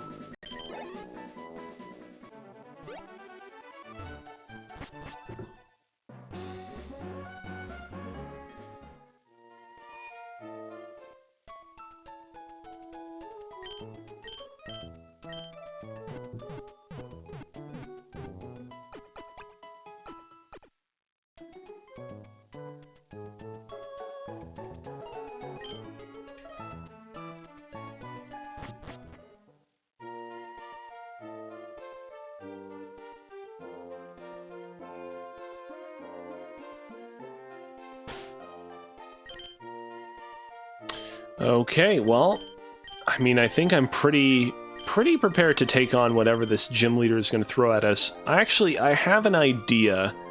I have an idea for something that I could do to make this battle a little bit more manageable. Yeah. I was hoping that we would have access to, like, an X special defense at this point, but I guess not. Alright, never mind. Alright. You know what? Do we have a burn heal? Yes, we do. I'm gonna just go ahead and stock up on a couple of them. On the off chance that we get burned fighting this gym leader, it wouldn't hurt to have a couple of those at our disposal. Okay. Let's go.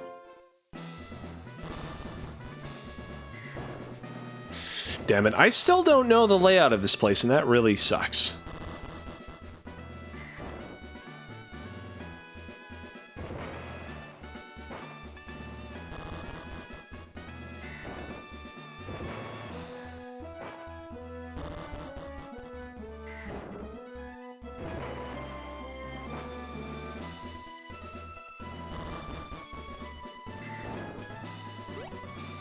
And there we go. We are ready to face off against Flannery. I don't remember what her first Pokemon is. You know what? I'm going to conserve Pelipper's energy a little bit, because Pelipper will probably be the Pokemon that is going to kind of take us through to the end of this gym battle. And I'm going to use Marshtomp first. Puny Trainer, how good to see you've made it here. I've been entrusted with the... No, wait. Is Flannery trying to do an impression of me?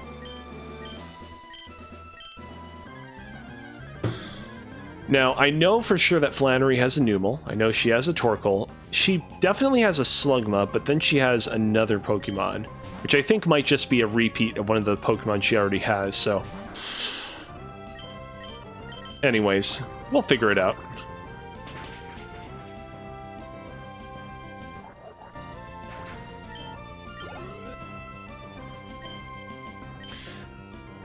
You know what? I'm gonna swap out to Pohatu for this one. Pohatu isn't hurt by either of Slugma's fire or rock type moves. He'll make for a good match. Oh, and that's a good magnitude. Good job. Goodbye, Slugma. Okay, so she does have a Camerupt. This is, I was not anticipating that we would be fighting a Camerupt so soon. Yeah, let's play it safe. Liwa, you're up.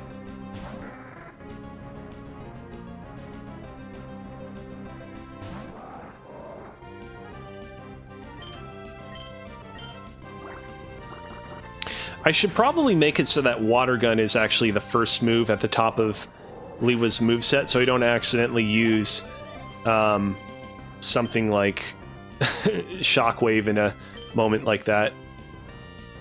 Alright, now Torkoal, this guy's scary because Torkoal knows Sunny Day and he knows Overheat, which is a pretty powerful fire-type move that is only boosted by Sunny Day. And then on top of that, Torkoal also has a White Herb, which will restore his special attack loss after using Overheat for the first time. Now, if I believe, though, that if I protect Overheat, his special attack loss doesn't kick in. No.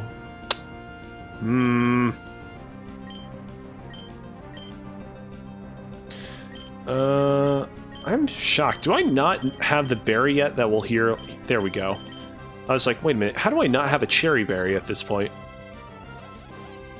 Really? God damn it. I was like, no, I definitely don't need the flute that cures attraction before this gym. I'll be a-okay. I guess not. Alright. Come on, Liwa. crit it.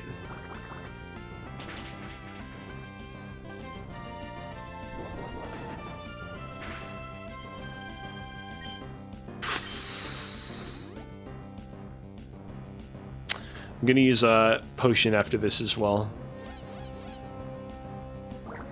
Who'd have thunk? I did not anticipate at all that Flannery would have attract.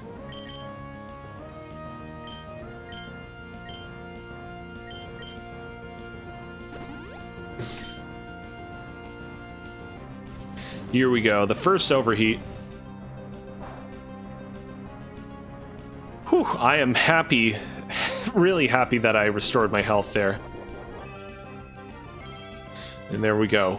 This white herb has restored its status. Now, after this, if it uses overheat again, its status is going to be permanently lowered, but it still could potentially score a critical hit and result in us being in big doo-doo. You know what? Now that its special attack is lowered, however, and because the chances of it scoring another critical hit are pretty low, I'm actually going to send in Pohatu and see if I can finish off the job here with Magnitude. Torkoal has a really high base defense stat, but I think with a strong Magnitude, I can finish this guy off no problem. There we go. There we go. Oh, critical hit. Well, so I got a little bit lucky there, but all the same, I have defeated Torkoal. Oh, I guess I was trying too hard. I really like Flannery's character. I like that she's a young, up-and-comer gym leader that is still trying to find her place.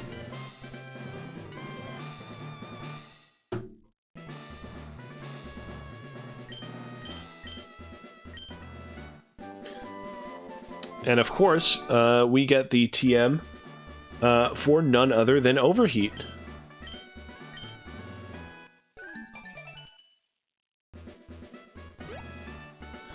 Unfortunately, we'll not be able to rebattle her until after the Elite Four. Hey, it's Brendan! And he's going to give us the Go Goggles, which will allow us to explore the desert without issue. Alright, we're going to go ahead and we're going to heal up our Pokemon at the PC. We're going to make a spot in our party, which will be the spot that will be occupied by Anorith. And we'll go ahead and we'll head out, we'll catch Anorith immediately, revive him from a fossil immediately, so that any trainers that we have yet to battle, any Pokemon that we have yet to battle, he'll be able to join on in the ride for. Alright, so I'll swap this guy out with Karzani, our Gloom, and Vakama will go back into the box, only for now though. We might use him a little bit later on.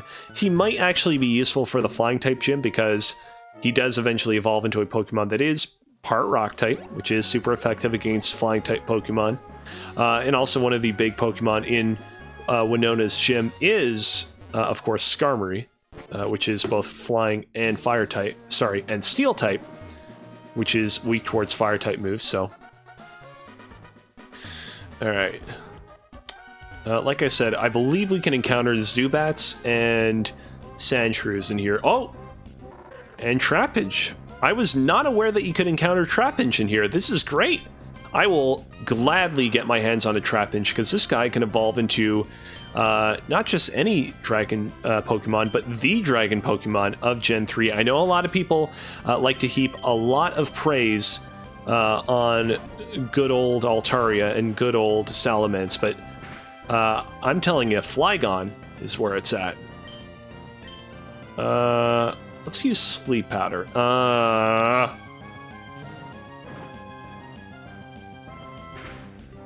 Also, he's level 20, that's not bad. Now, the only thing about Trapinch is that it will take us quite a bit of time to evolve him into a Flygon, and in between Trapinch and Flygon is Vibrava, which is always a Pokemon that I have found very difficult to level up. He takes a lot of hit points, and he's also just not very powerful.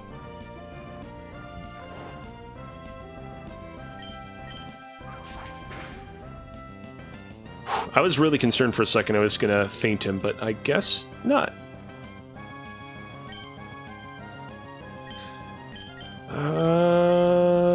Great ball time. I still think I'm probably going to stick with the team I described earlier for Norman's gym. I don't think that we need to keep Trapinch in our party for now. Maybe afterwards. Maybe afterwards. Yeah, this is really lucky. I was not anticipating we would be able to catch a Trapinch here at all. Its big jaws crunch through boulders. Because its head is so big, it has a hard time getting back upright if it tips over onto its back. What do we want to call this guy? I could call him Gadunka because of his big teeth, but, like, I don't really know about that. Let's... Hold on a second. Let's search up Bionicle Earth characters. Characters that, like, kind of have the Earth element to them. Oh! Oh, look at this. The Barag, Kraka, Skakti, the Onumatoran, Onua. Let's call this guy Kraka. I believe the Kraka was a shape-shifting monster that the Toa Metru encountered underneath Anu Metru's labyrinthian series of tunnel systems. Oh, I think I might need the Mach Bike for this. There's Sandshrew.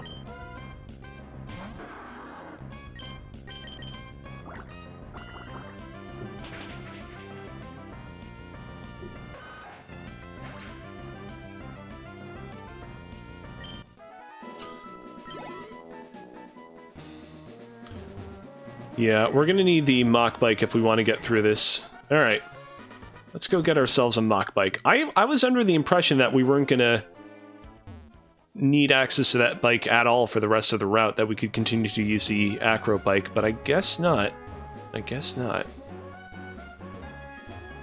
Honestly, one thing that I really appreciate about Omega Ruby and Alpha Sapphire is they just made it so that you could swap on the fly what bike mode you wanted to be using. I think that is much more appreciated over having to kind of go back in person to the bike shop and swap out what bike you currently have. So I looked this up right here, right now, because I've always wondered about it. If you can believe it, Trapinch has an attack stat of 100. Anyone here want to hazard a guess what attack stat Vibrava has? 70. Vibrava has an attack stat of 70. That is why leveling up Vibrava is always such a pain. Oh no. Oh shit, is that... Don't tell me that the Mirage Tower is gone. I've actually never... Every time I've, like, gone into the... Every single time I've gone into the Mirage Tower, it's always, like, at least stuck around until I've gotten the fossil. Let me look this up real quick. This is really gonna suck if it turns out that the Mirage Tower... Maybe it's like random every single time I enter the desert.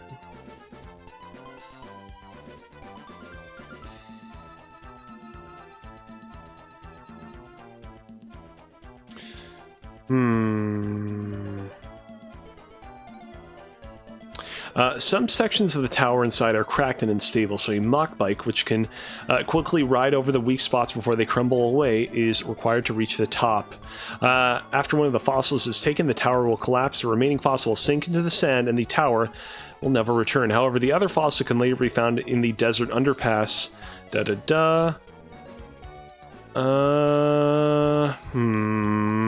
This isn't really giving me any of the information I need. Hold on a second. Pokemon Emerald. Is this a glitch? Did I encounter a glitch? Mirage Tower disappears. It will disappear and reappear in the desert on Route 111 as the player visits and leaves the route. Okay. So I just gotta continue to exit and re-enter the route, and this thing should reappear. Okay. I think I might have to make a couple of attempts if I want this to work. Oh, It's Baltoy. This guy can self-destruct, so I gotta be careful.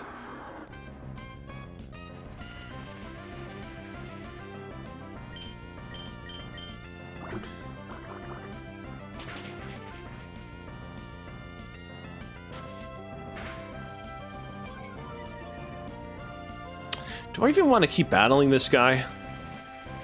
Mudslap might be one of the most annoying moves in the entire game. I gotta be honest. It completely sucks. It's awful when you use it, but whenever the opponent uses it, that's almost always a guarantee that next turn around your move is gonna miss. There we go. I honestly, like, every single time I've played Pokemon Emerald, I've always gone into the Mirage Tower immediately. I've always immediately obtained whatever Pokemon I was searching for there, and so I've never had it such that the Mirage Tower has disappeared before I've been able to get what I wanted to get. Now here's the thing about Trapinch and Vibrava. The attack loss that Vibrava suffers from when a Trapinch evolves into a Vibrava, pretty bad. However, if I remember correctly, Trapinch has like a speed stat of like 10. Vibrava, a speed stat of 70, so that is a pretty substantial improvement, but it's still kind of disappointing, if I gotta be honest.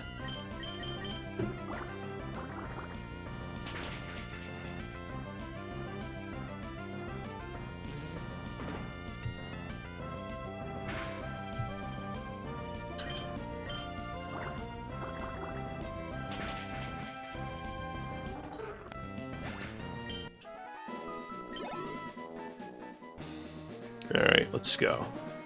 There we go. There's probably going to be a couple more passes that we're going to need to get through. Oh, nothing here, but we probably should still tread carefully. I don't know yet what I want to teach Anorith when I capture him. Or rather, what I want to name him when I get him. I'll have to think that through.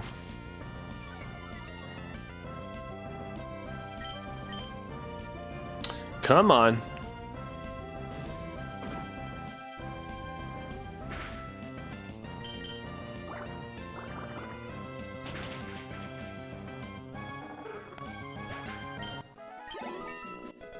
And there we go. Gally is at level 29.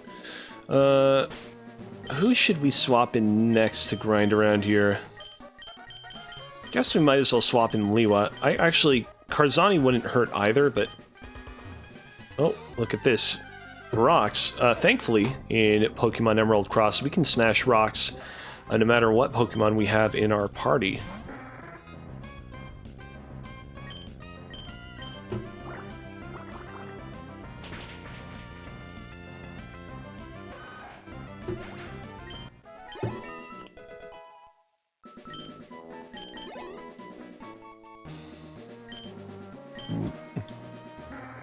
Hey, there we go, Pelipper. Oh man, imagine if I had encountered a Geodude and that would have been my one Pokemon I could have caught on this route. That would have really sucked. Unfortunately, the two fossils are indistinguishable from each other. This is the Claw fossil, however, so this is the one I'm going to take. The fossil of an ancient seafloor dwelling Pokemon. Huh, what's up with the... That was like purple dust from the ceiling. Goodbye, Mirage Tower.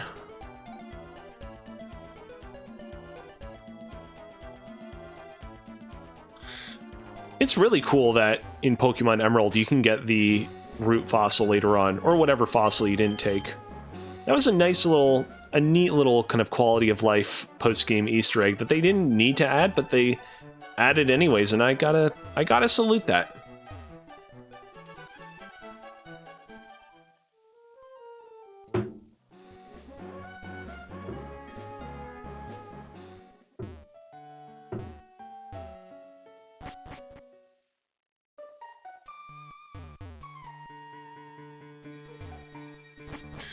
Wow, I'm amazed I didn't encounter any Whismur in there. Alright.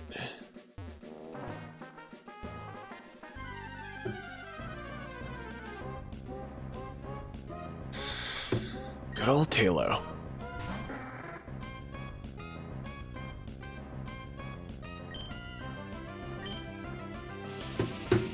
I should probably put Gloom at the front of my party again. And also, when I transfer good ol' what's his face? Anorith into my party, I should probably give him the XP share.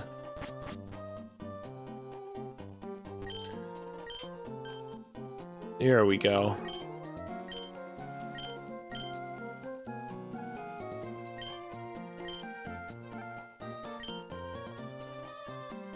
I don't remember. I guess I just have to exit the building? I think all I have to do is exit the building and it should be revived. In the meantime, I might as well go ahead and put Trapinch back in the PC.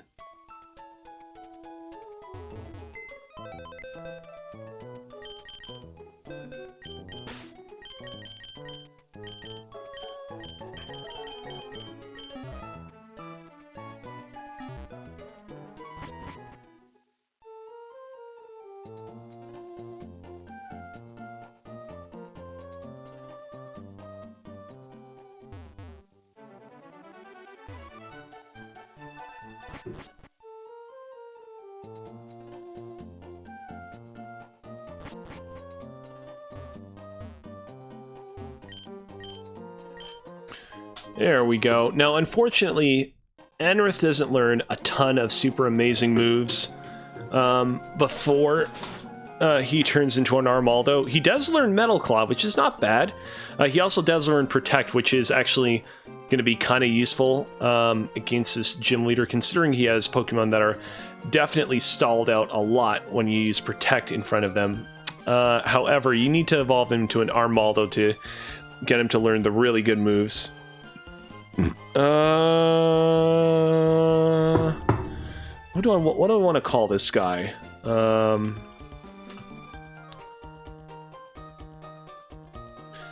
Let's see here. In the past, I've named all of my bug-type Pokemon after the kind of bug-resembling Makutas. So, Gorast, Biddle, and I've not named a Pokemon Krika yet, so this guy is going to be Krika. Which sounds a lot like Kreka, but Kreka is a completely unrelated character.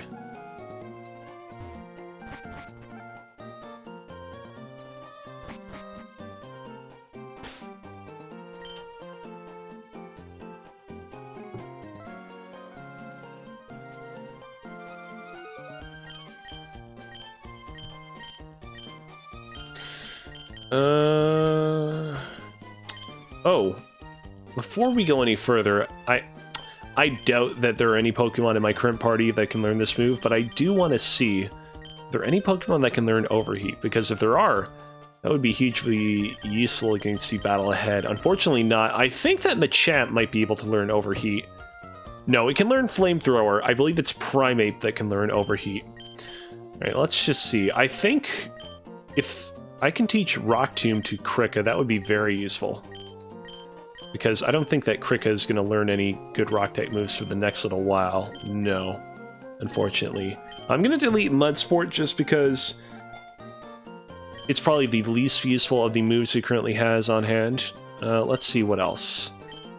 Ooh, if he could learn Dig, that would also be very useful. Indeed, he can learn Dig. And he's actually like the one Pokemon in my party right now that actually benefits from... like, I would say, arguably would benefit the most from Dig. Let's see. Actually, Gally should probably learn Dig as well. That will actually be... Gally would probably really benefit from Dig as well. I do want to just briefly see... Yeah, no Pokemon except Machop can learn Bulk Up. Oh no, wait a minute. Gally has... what is it? Mudshot, which unfortunately doesn't have, like... does not have like the 1-2 turn thing of Dig, but I think is ultimately going to be... It'll be better for us to have Pokemon on our team that all have like different ground type moves. One Pokemon that will have Mudshot, one Pokemon that will have Magnitude, one Pokemon that will have Dig. I think it's better that way.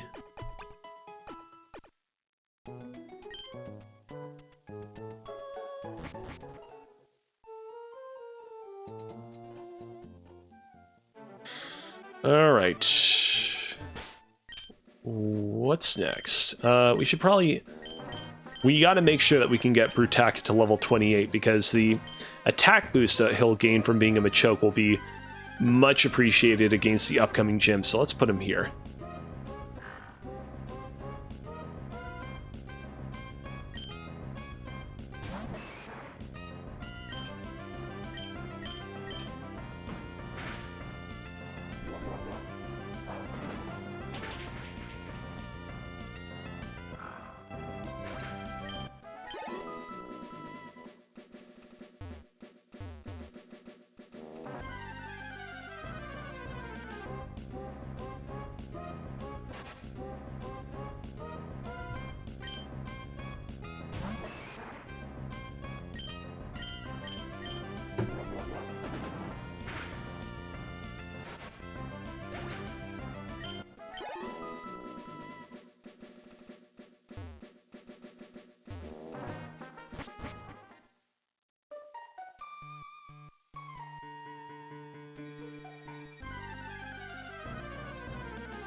I have a feeling that the route to level 28 is going to be a little bit tough. We'll get the trainers soon, then things will be easier.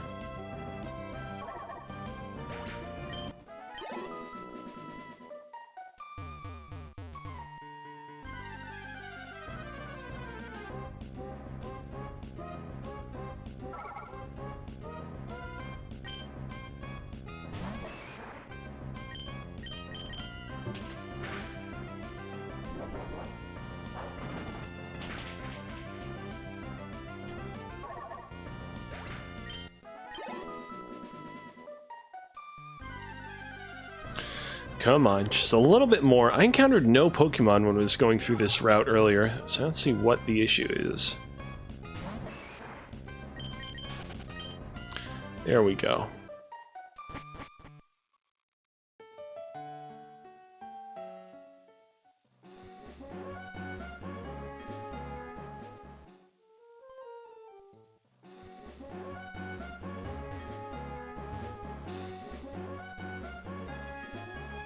Alright, here we go. Finally, at long last, we can start battling some trainers. Getting really good levels. Sorry, lady, I already got all the fossils.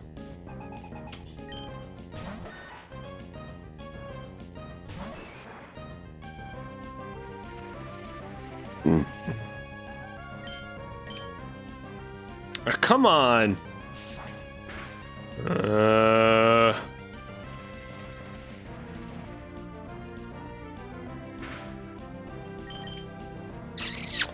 I'm wondering if they should actually swap him out. You know what? Let's have this guy take care of the rest of the battle, because Slash has the potential to... Well, he ended up not using Slash, but Slash has a high critical hit ratio, so it could have been pretty disastrous if it had been a critical hit that turn. Protect ends up not being useful in this case because Dig can't even hit it, but...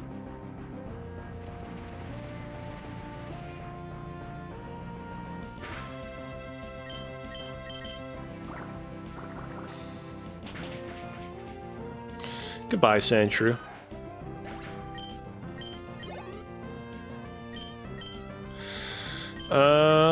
It will be useful to use... Oh, I should have given Krika the XP share. My bad.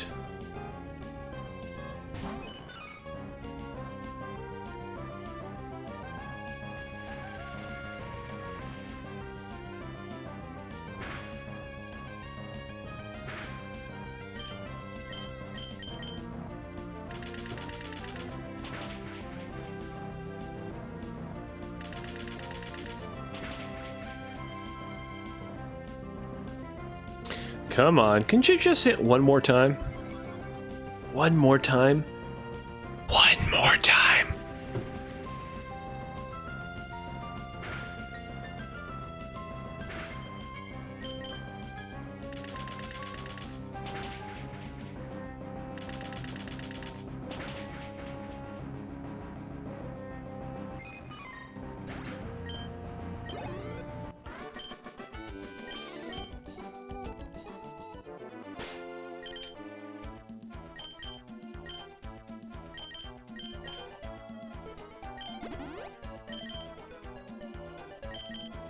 Where is it? Here we go. Actually, while I'm here, Karzani, you will probably benefit from holding on to the Miracle Seed. There we go. And the Charcoal. There's no Pokemon right now that will benefit from the Charcoal. What about any of the other moves at my disposal? You know what? We're going to go ahead and we're going to give Brutaka the Quick Claw. He doesn't have great speed, so I'll definitely appreciate it.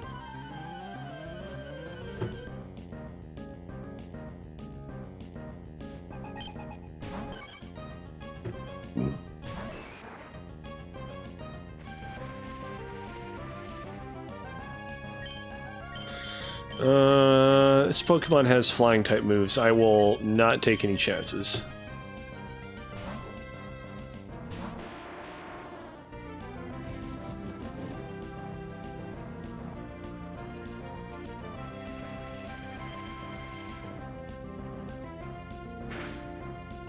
Yeah. Sorry, Talo.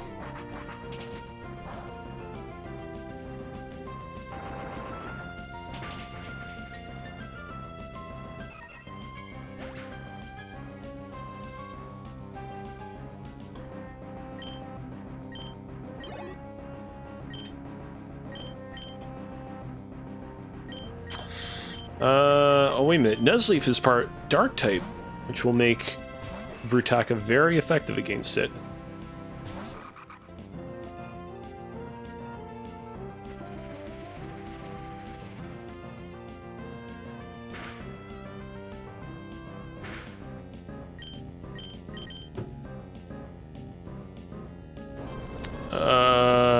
This isn't good.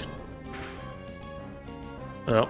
Ended up being pretty much nothing. Now, Brutaka does have decent defense, but I guess Nuzleaf doesn't have great attack.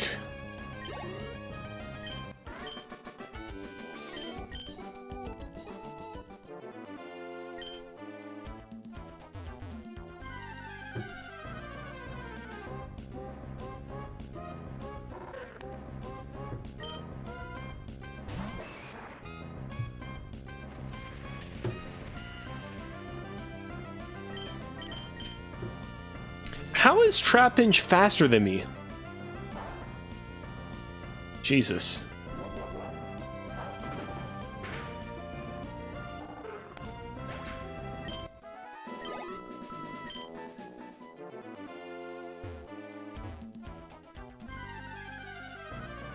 And here we go. There will be a nice little item for us waiting here at the very bottom.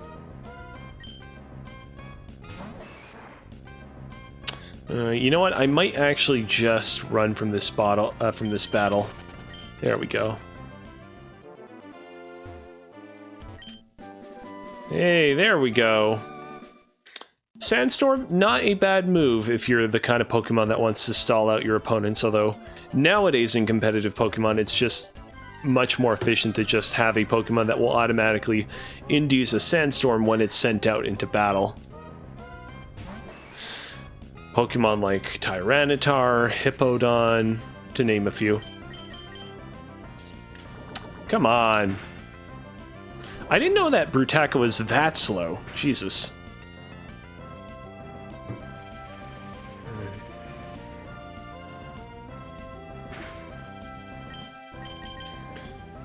Oh, come on.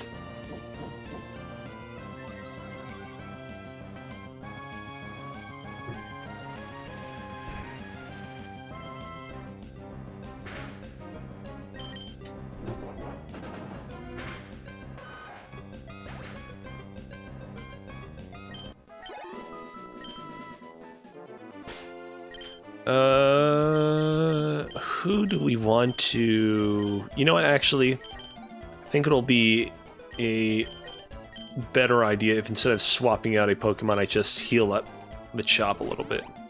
There we go. But I'll need to have another Pokemon in my party when I fight these guys.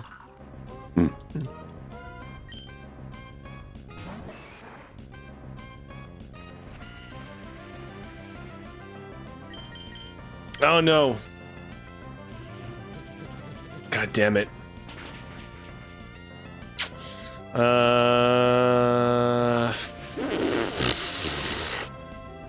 Again, I don't... I want to be really careful around this guy. I'm going to just swap in Pohatu, or you know what? Galley will probably be a better choice, because even if Baltoy does use self-destruct, Galley will probably be able to resist it. Plus, I can probably one-hit KO it with Water Gun at this point, right? No reason why I can't. Water Gun. Here we go. Come on. Come on. Don't waste too much of my time.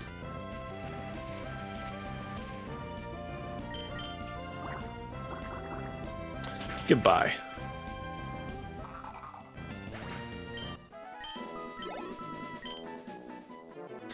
Alright. Who do we want to send out against these two guys? It might be a little overzealous. I'm thinking of Karzani and Brutaka.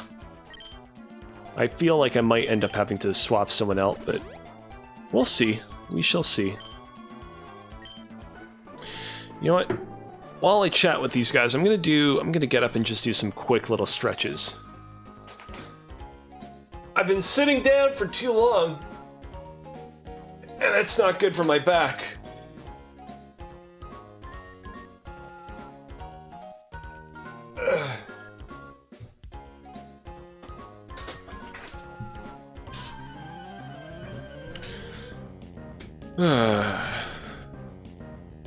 There we go. Much better.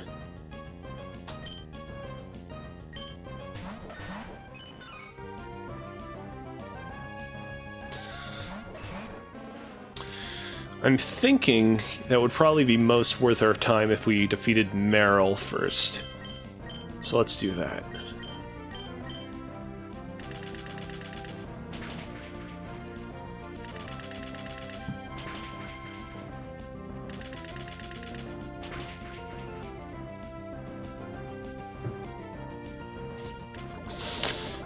Again with the poison sting.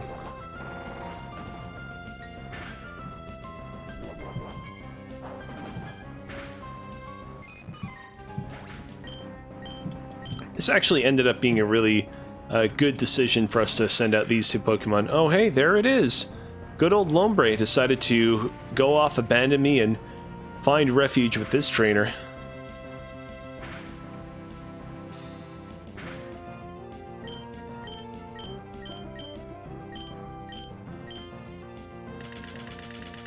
How do you like a little taste of your own old medicine, huh? You big traitor.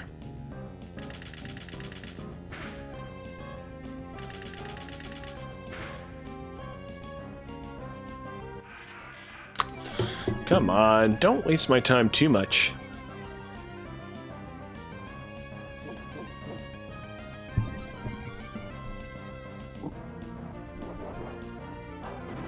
Still think I can take him out. Just barely.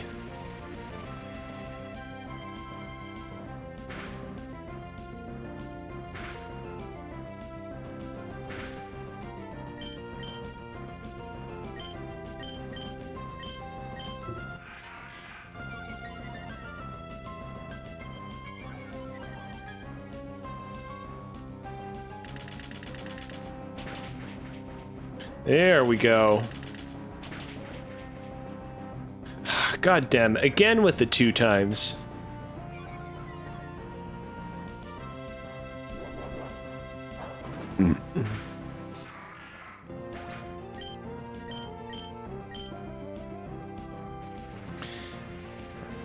At least it's down to 2v1.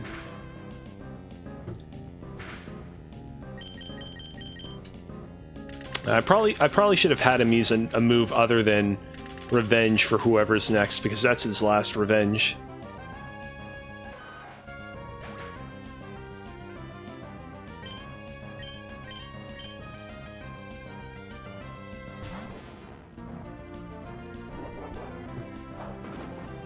Hey, it is a Sand Slash, though. This guy will give us a lot of experience points, actually. So that's nice. I don't even think that Sand Slashes usually appear at this level.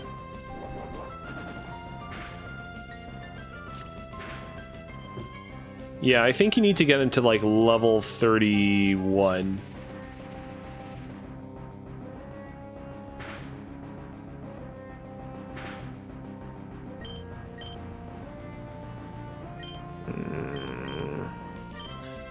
You know what? I'm going to use Seismic Toss instead. I think that will be a better use of my... God damn it! Ugh.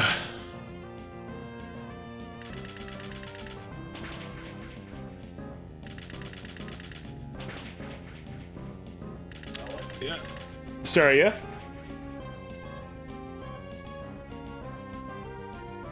I'm in the middle of a stream right now. Can you talk to me later?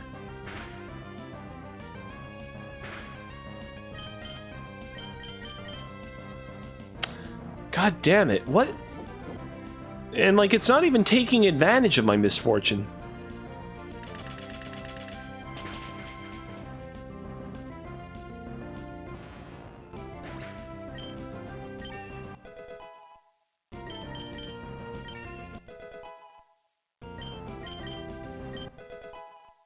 Hey, Krika finally got to level 21. Yeah.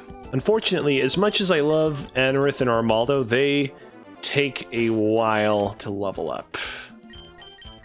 Alright.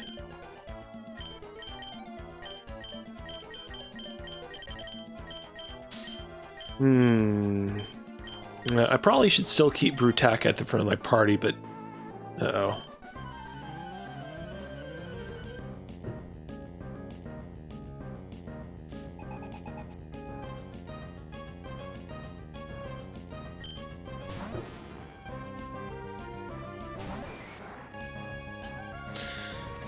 All right.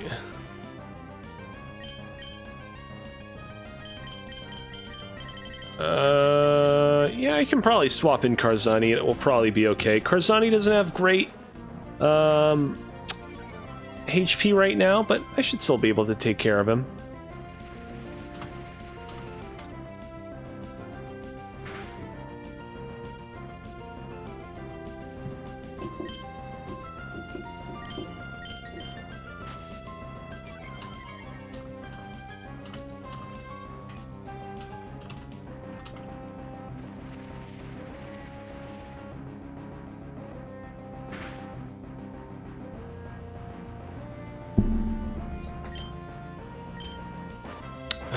God damn it. Alright, Pelipper's coming out next.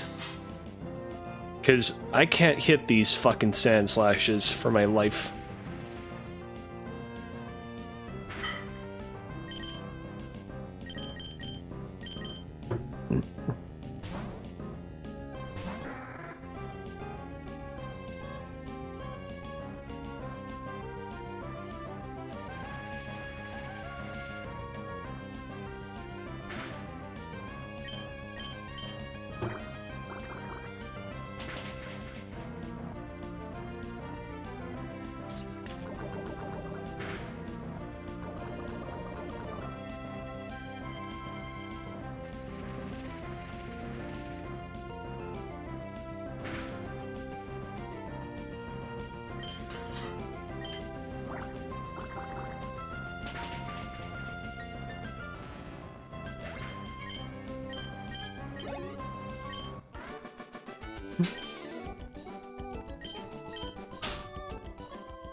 Goddamn, I thought that grinding on this route was going to be really enjoyable, but it has just been not enjoyable at all. Shit.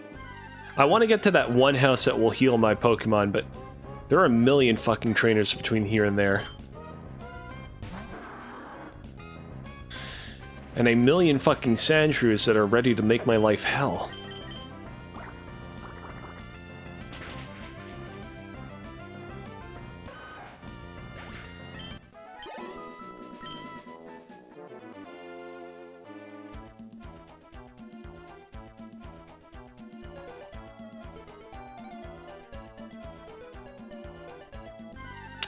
God damn it. What's it gonna be this time? Alright, well at least he's slower than me.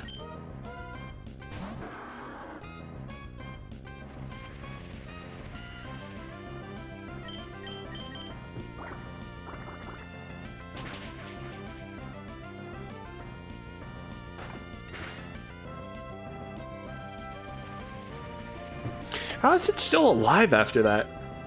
This guy is resilient.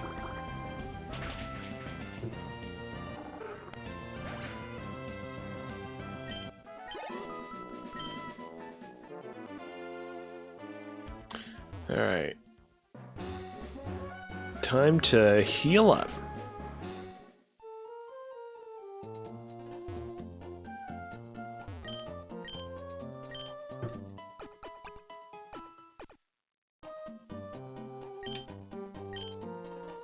God damn it, I made the mistake. Ah!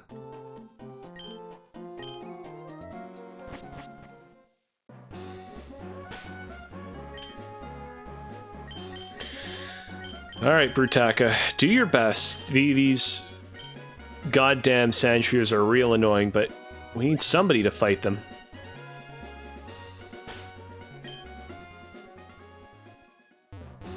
Well, I think I've already been here.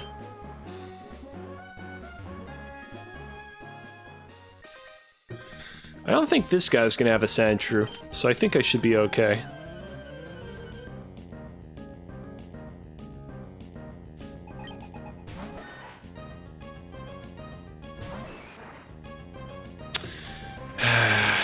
God fucking damn it. I hate it when you go into a route that has one very annoying Pokemon, and all the trainers in that route have the same goddamn annoying Pokemon.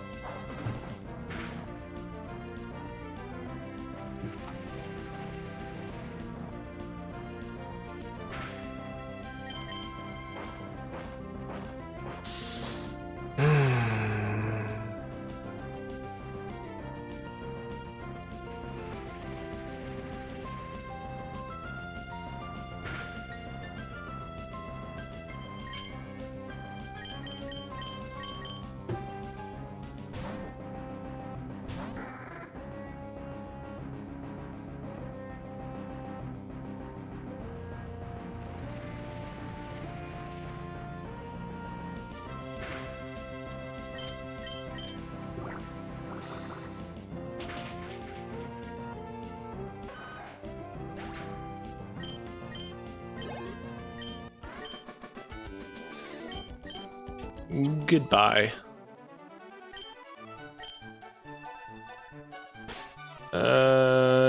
Yeah, Brutak is still okay in terms of HP. I swear, if I encounter another fucking Sandshrew with one of these trainers, I'm gonna be so unhappy.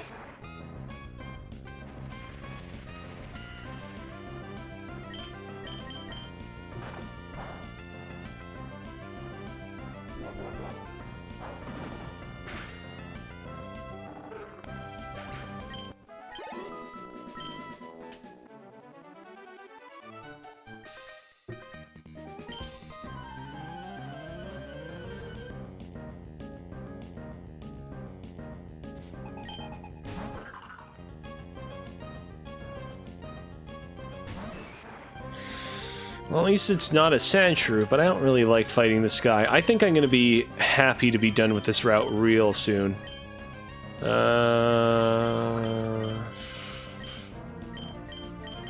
just swap in Galley.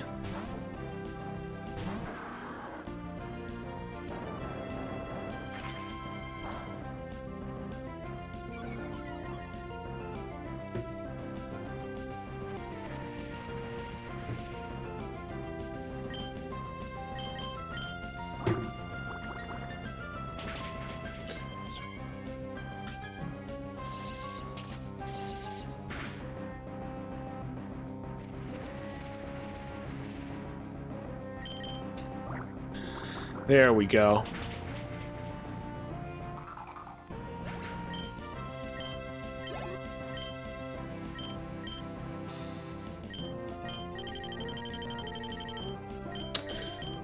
Let's swap in Karzani. Let's give him a chance to do a little bit of damage.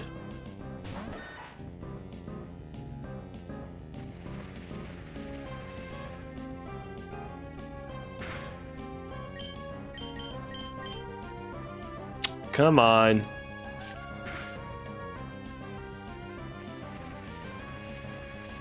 For context, being in a so Sandshrew and Sandslash both have an ability called Sand Veil that makes it so that in a sandstorm their evasiveness goes up by 1 stage. That means that attacks that would normally hit 100% of the time only hit 87% of the time, which means that statistically it is intensely unlikely that if you were to attack them 3 times in a row, they would be able to evade all 3 attacks.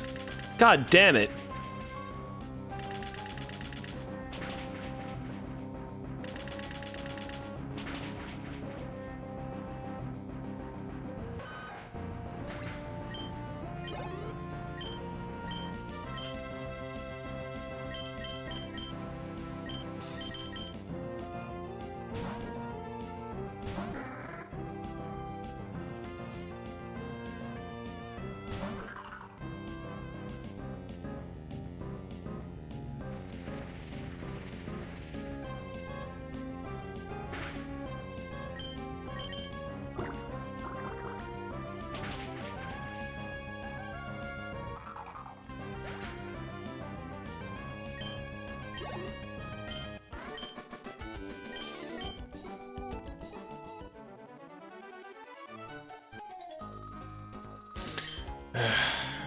Let's hope that you have Pokemon that are ever so moderately easier to deal with.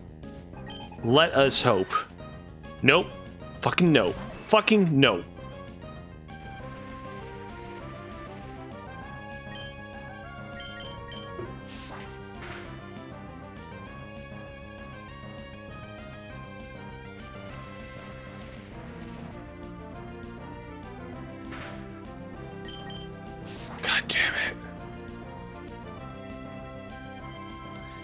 God fucking damn it. This is just so statistically unfucking fair. Fucking shit.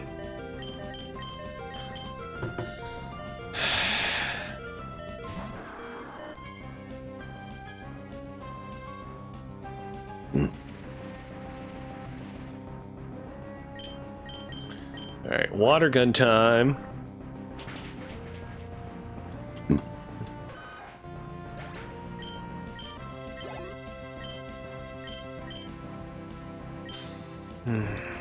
This better be the last trainer on this route, because I have had it with them.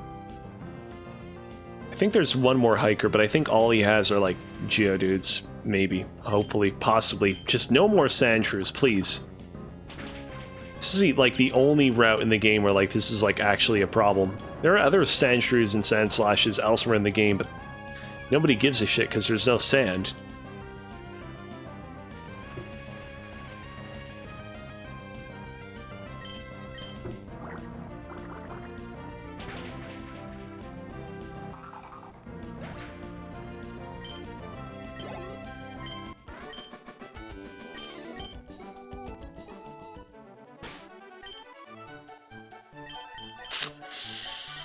I'll just keep Gally to the front of the party for now. See ya, Steve. There we go. This is the last trainer, and I think that's it. I'm pretty certain, I'm positive that that's it.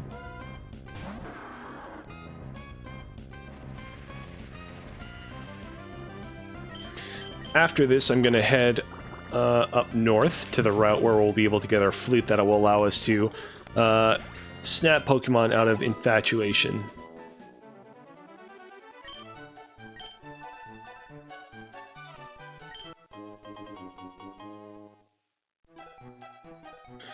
Unfortunately, not exactly a super useful item, but we can sell it, so that's nice.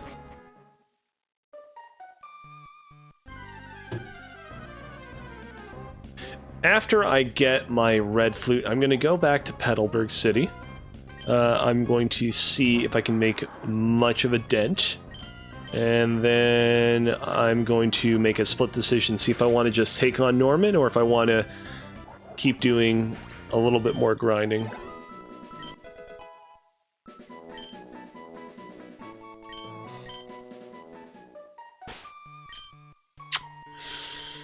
Let's see. Who should I have at the front of the party for now? There we go.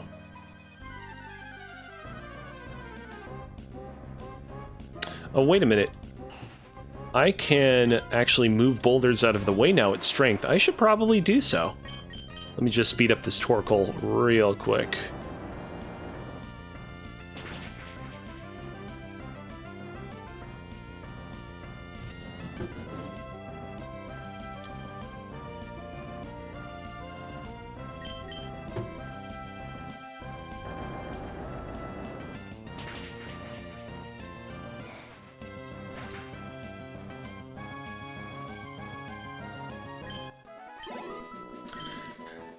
Alright. Time to push him aside.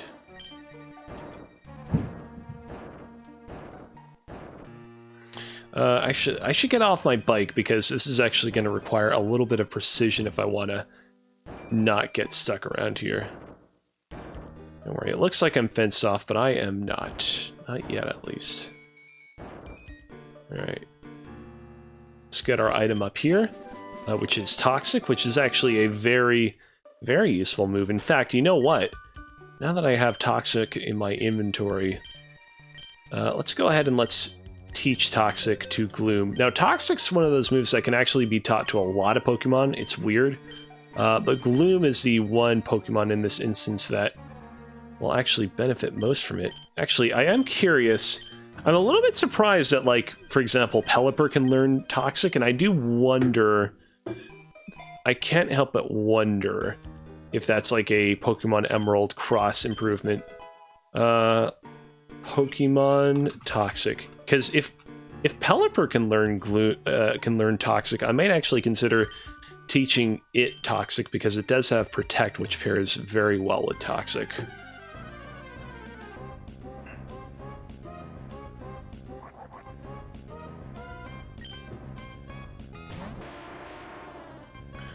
Let's see here.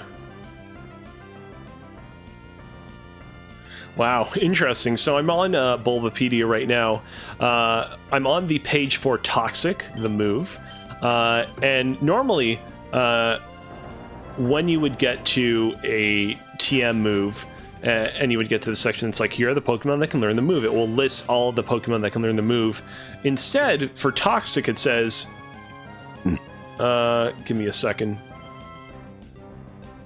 Every Pokemon can learn this move by TM except the ones listed below and only if marked with X. So, before Generation 8, Caterpie, Metapod, Weedle, Kakuna, Magikarp, Ditto, Unknown, Wobbuffet, Smeargle, which can still technically learn Toxic if it traces its opponent, Wurmple, Silcoon, and Cascoon, Wynot, and Beldum from Gen 3 could not learn it. Wow, that's amazing.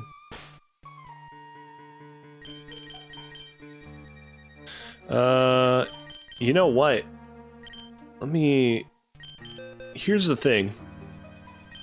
It would be really useful to teach Liwa Toxic, but I don't know what I should forget because Shockwave, Water Gun, and Wing Attack are all actually pretty useful, and it'll be a little while before we can relearn moves. You know what? I'm gonna stick with its current moveset for the time being.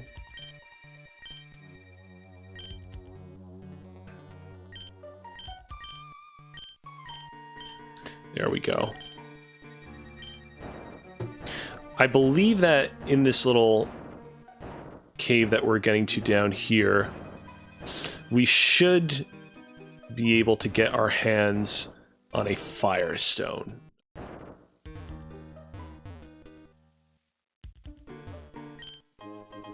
There we go. Unfortunately, there are no Pokemon at the moment that can...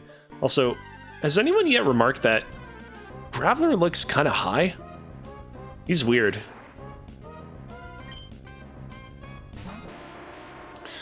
I want to be careful that I don't make an accident, so I'm going to swap in Liwa here.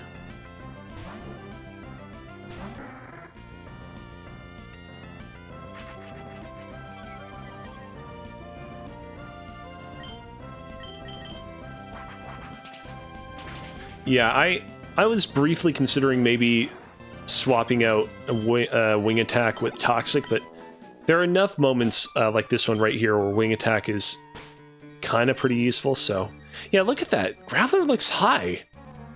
He looks really freaking high. I feel bad for him, to be honest. Who do I want to put at the front of the party? You know what? I'll just keep Graveler at the front of the party for now. It was a little unfortunate that I encountered the chop there, but I shouldn't have any more problems. Not for the rest of this cave.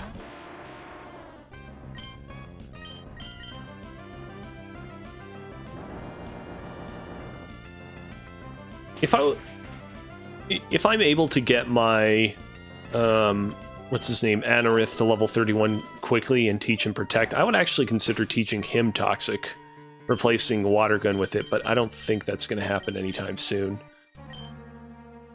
So for now, the only Pokemon in my party that will know Toxic will be Karzani. Oh hey, it's Grimer. I completely forgot that you can encounter Grimer around here. Actually, this is our first time encountering Grimer in the entire run.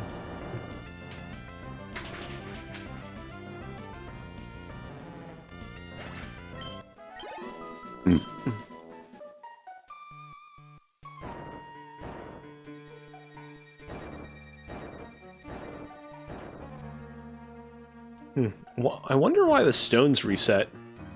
That's weird.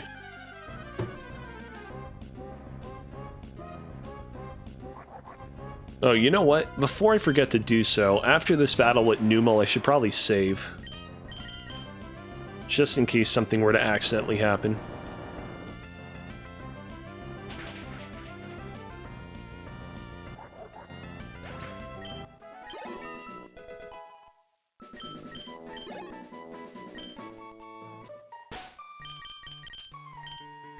There we go.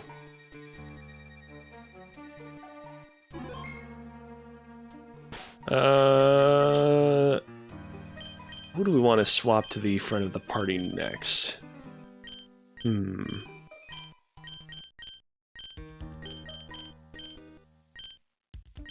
Might as well put him there for now.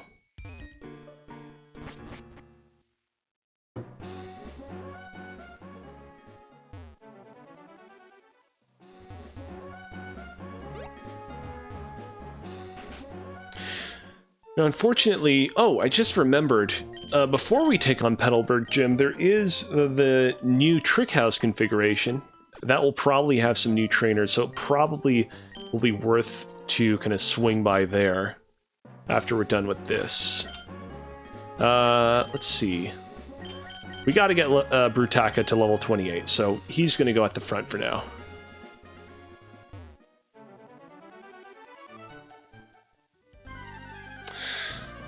You guys could let me harvest a little bit more, just a little bit more ash, you know?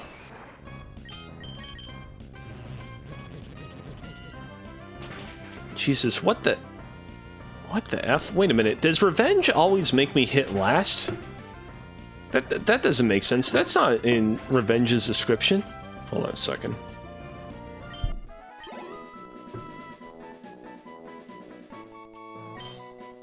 Let's look into this.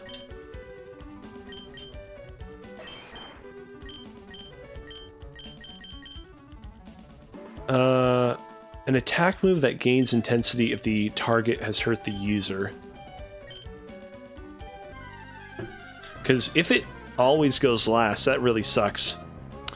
Revenge deals damage and is a decreased priority move, causing the user to attack after other Pokemon are using ordinary priority moves. Well, that sucks. I mean, obviously it's great that that Revenge potentially does 120 damage, but grinding in this area was so much greater earlier when I could just immediately defeat the Spindas with one move.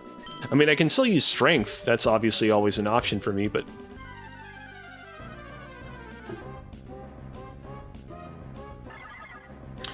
oh well. You learn something new every day playing these Pokemon games.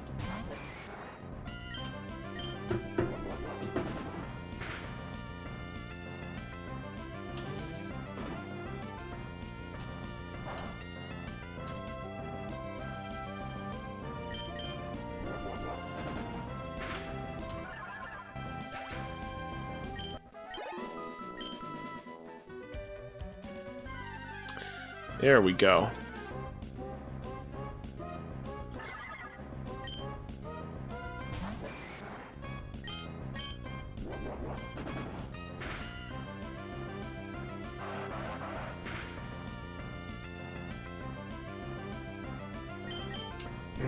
Once more. There we go.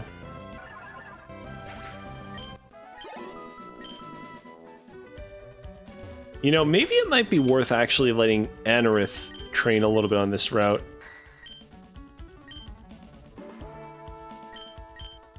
He has a really good attack stat, and he has solid moves to back it up. Let's let him do a little bit.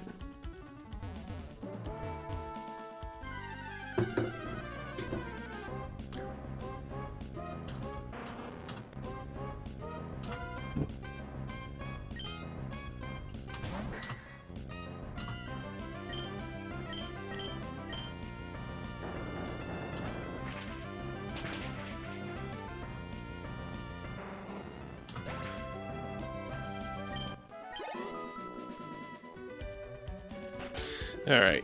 Probably don't even have enough ashes for the blue flute, but... Alright. I think it's like 600 ashes if I want to make the red flute, so I've got some grinding to do. It might actually be worth, like, straight up using a repel at some point.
Come on.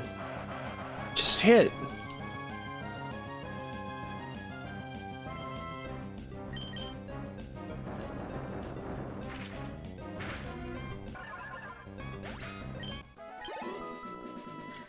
Fortunately, the XP gain is not great, even though it's not being divided amongst two Pokemon.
Come on. Just, if this could be just a one-hit KO move for this one route, that would be perfect.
Alright, I'm gonna go back to the Pokemon Center, swap in Brutaka back to the front of the party, continue to grind with him.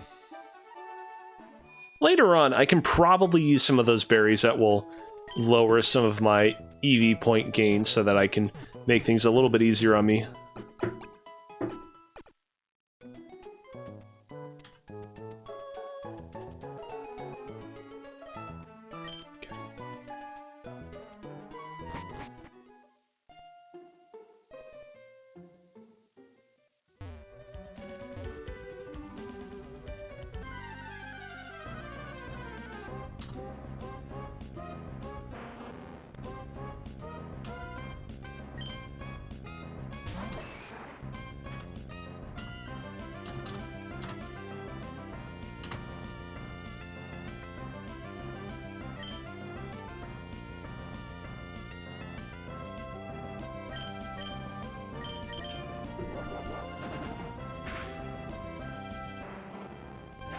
There we go.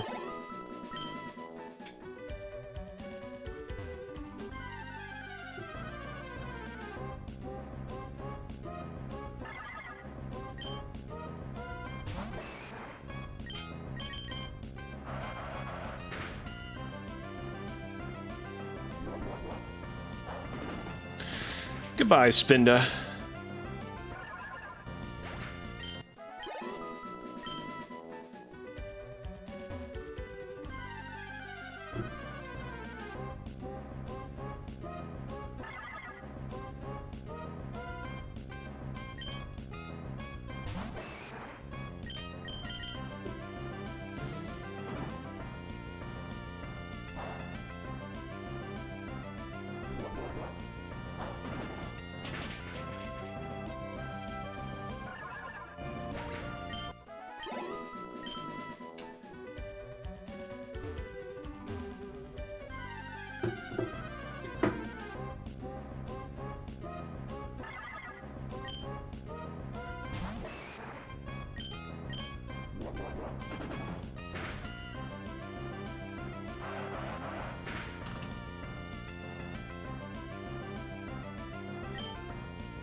I should have really read the fine print when I decided to get rid of Karate Chop. I really don't appreciate always having to attack last.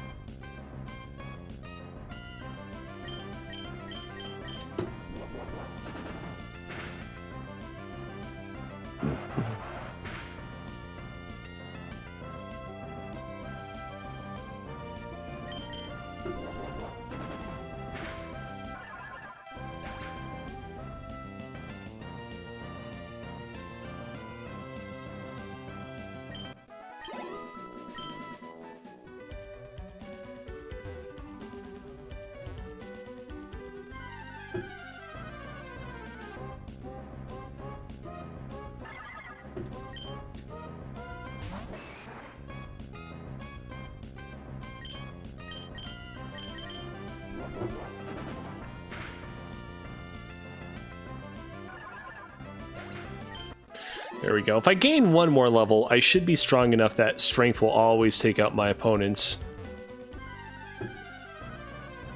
Even though it's not a strong stab, super effective move.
I love it when I'm able to just glide through like a row of glass, a row of grass without being interrupted. It's too bad the game doesn't really respect that.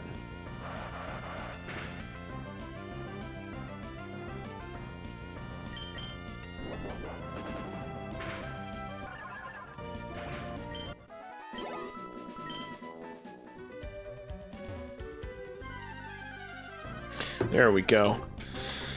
At least it respected that time.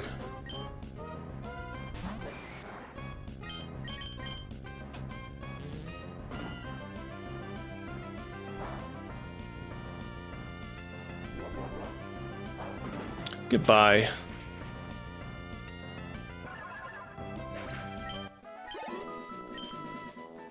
Alright, one more level. And I should be strong enough.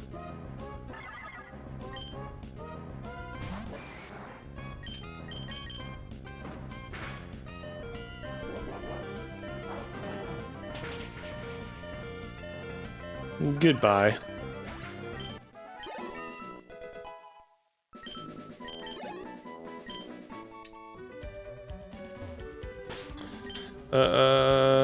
Let's see. I should probably swap out somebody else in the party just to give them a little bit more attention.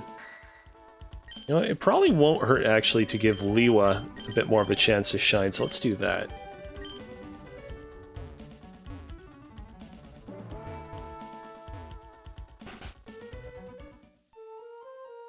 It really helps. Like, this is a kind of an annoying route to grind inside of, but it really helps. Oh, wow, it's not that many steps. All right, we'll be able to get done with this really soon. It really helps, I was trying to say, that the music in this route is so good. So good. I thought I was going to have to grind out like 400 ashes in addition to however many ashes it took to make the blue flute, but it seems like it's around the same as the yellow flute, which is nice.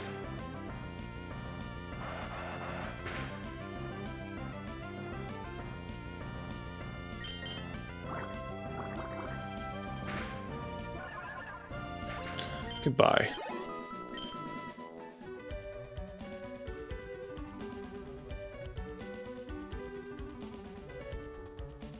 Wow, how am I able to go through so many blades of grass without any Pokemon attacking me?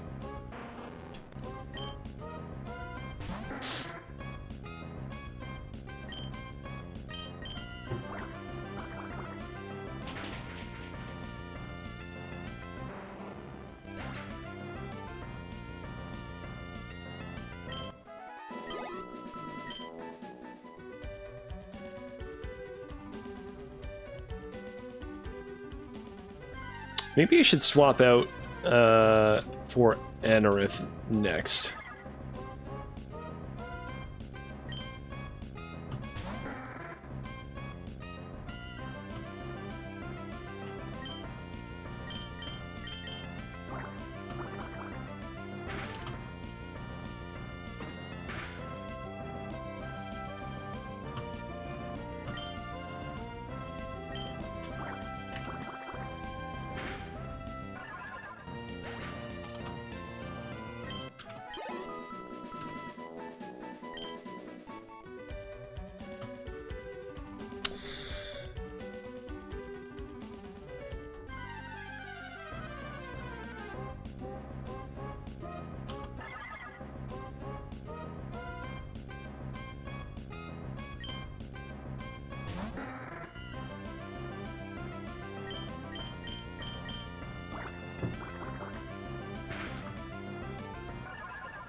There we go. It's been a while since we've encountered good old Skarmory. I'm actually glad that I didn't encounter him when I had Machop at the front of the party, because he actually would have been pretty difficult to take down with Machop. He has really strong defenses, and Machop's fighting type moves only hit neutrally against him.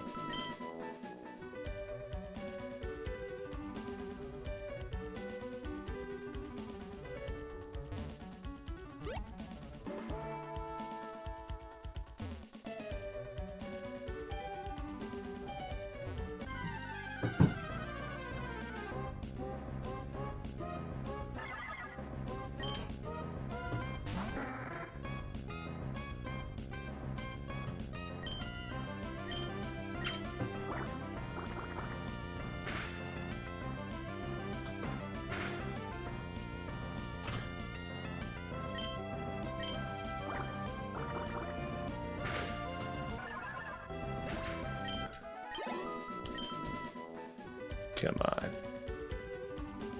There we go.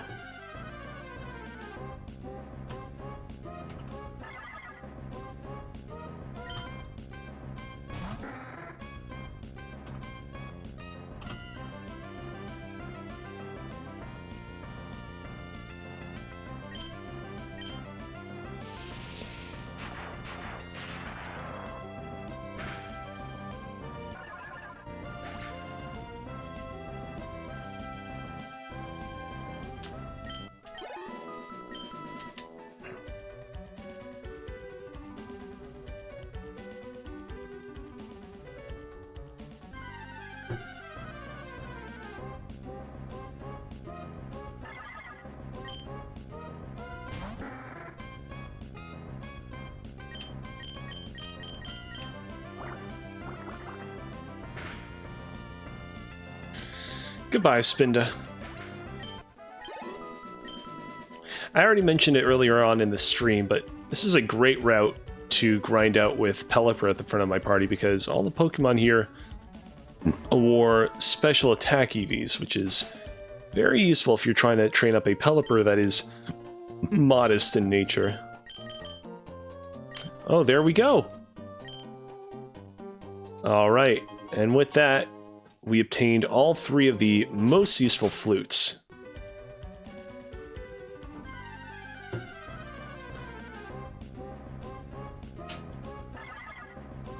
I don't need to fight these guys, but if I encounter one of them, I'll just take him out. At this point, it's a better use of my time to focus on beating up Pokemon in other sections of the game. Actually, it might be better to actually go in the opposite direction because the route over to the west of here has slightly stronger Pokemon, and also it's an immediate route back to Petalburg City, so... let's see here. I'll temporarily put... No, you know what? Lewa's going to remain at the front of the party.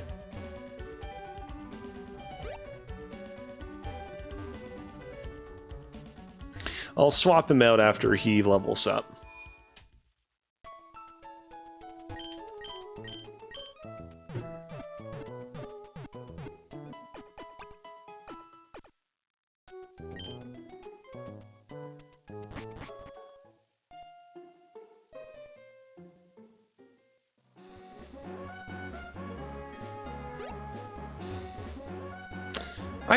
I'm pretty certain that I already challenged all the trainers on this route, so not much more to do around here, but there are Pokemon that I can battle that will award a lot of XP, so we'll take them on.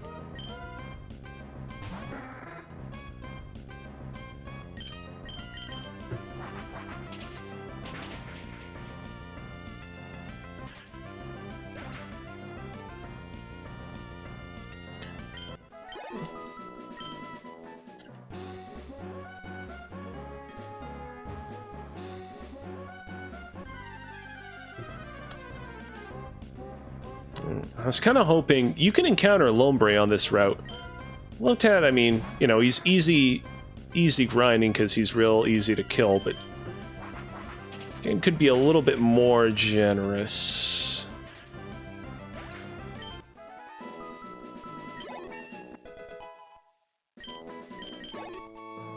Alright. Who do we want to swap in next? Krika is probably close to leveling up. Yes, he is, but he's too close to leveling up, so I'm going to put Brutak at the front instead. Actually, I should probably just make my way to Petalburg City. No reason to stick around.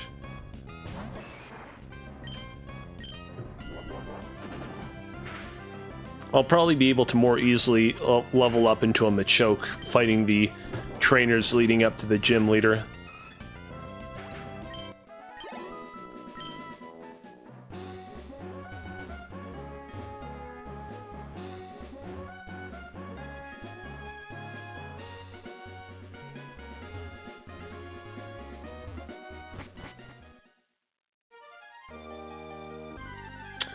I just realized I previously held off on encountering a Soul Rock in this cave. If I encounter a Soul Rock, that will lock me out of being able to get a bag on later on. So I probably will want to get through this cave quickly. Now, it's not like I'm guaranteed to encounter a Bagon anyways. Thing is that the room where I can encounter Bagon, I can still encounter Soul Rocks as well, so I could go through the effort of deliberately avoiding a Bagon in the cave only to eventually encounter a Soul Rock eventually when I deliberately try to get Bagons. This is way too confusing. It doesn't matter. Point is, I'll try to get a Bagon there, but I might not get him when the time arrives.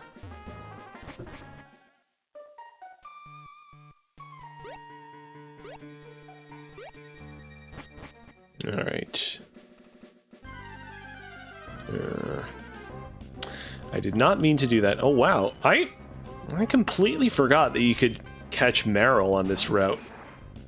That would have been an interesting Pokemon to get this early on in the game. I mean, I think that ultimately I was better served as getting a Tailo because he was more useful against Brawly, but yeah. Alright, let's see here. Speed Room. Well, the speed doesn't matter if I'm using a fighting type move that always hits second, so let's do it.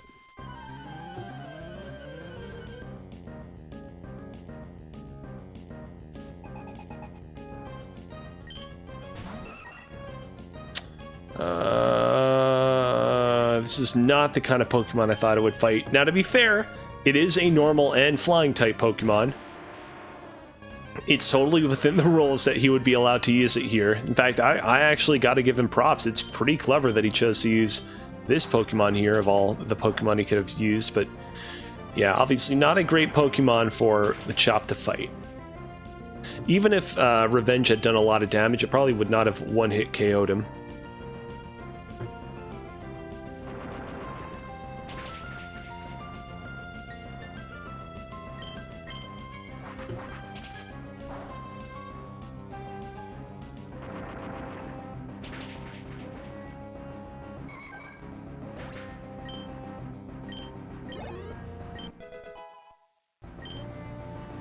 And there we go. Crick is at level 24. He's actually close to being caught up with the rest of my party at this point. I don't really want to go to the confusion room. There we go.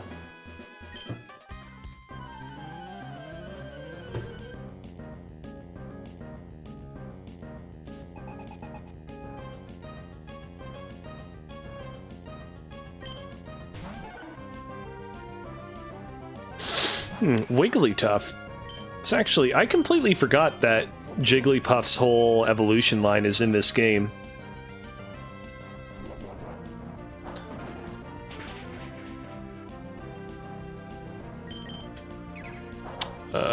This isn't good.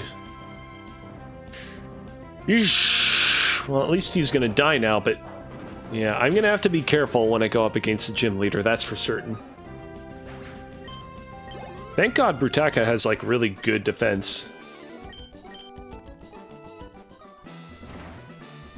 I'm gonna go back to the Pokemon Center and heal up, because that was too close for comfort.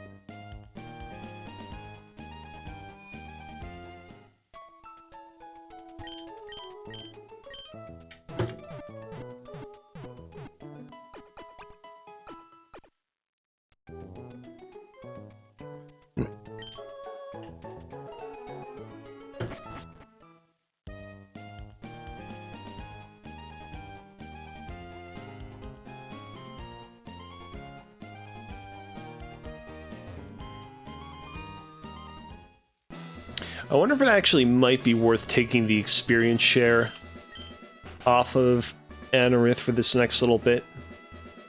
Considering he is already pretty close to being where the rest of the party is at. Let's see here. Yeah, you know what? I'm going to take it off. Sorry, dude. You've leveled up enough.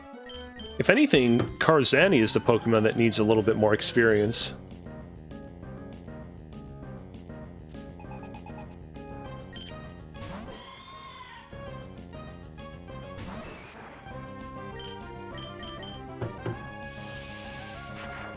Oh, Shockwave. Lots of interesting Pokemon being used by the trainers of this gym.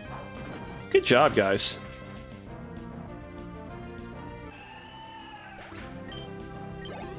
There we go.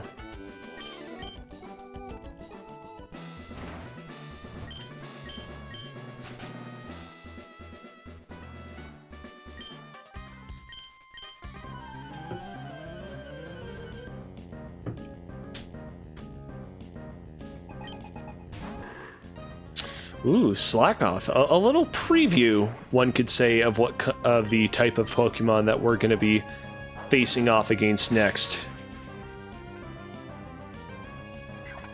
Oh no. Fuck! I mean, here's the thing. My strategy with this gym was never dependent on just Brutaka being used. Why is it that my Pokemon always have to be taken out the moment before they're about to evolve?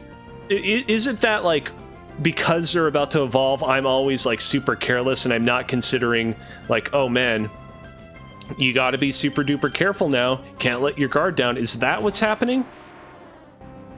Ah, damn it. Also, I am amazingly shocked that somehow that was not able to... Actually, you know what? I probably should have swapped out for another Pokemon. I'm glad that Magnitude killed it, but... damn.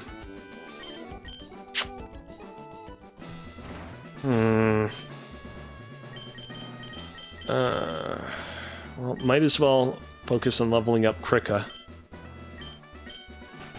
Oh, wait a minute. One-hit KO move. Oh, wait. This guy... That sounds scary, but really what this guy does is he just pumps up his Pokemon with the... what is it? The potion or the whatever it is that basically makes your Pokemon more likely to do critical hits. There we go. He doesn't use, like, Horn Drill or anything of that nature. God, I was not expecting so many Pokemon to die on today's stream. This sucks.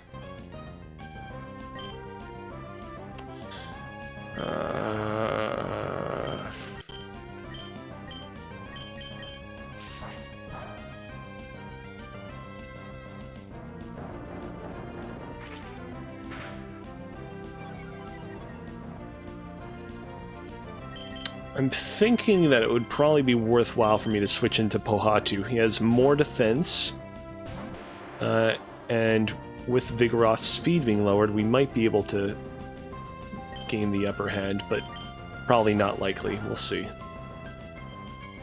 There we go. Yeah, I think this was the better decision.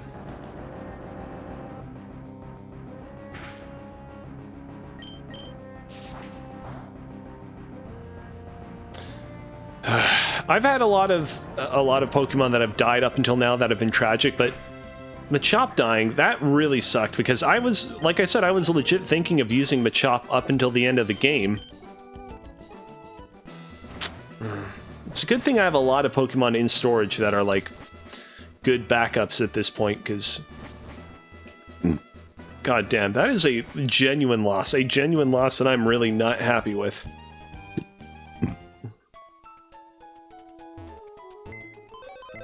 Every single time I go into one of these little Nuzlocke runs, I'm always confident that I'm not going to lose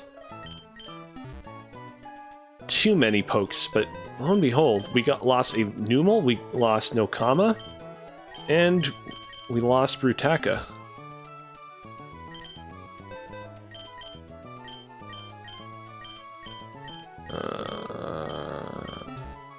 I guess...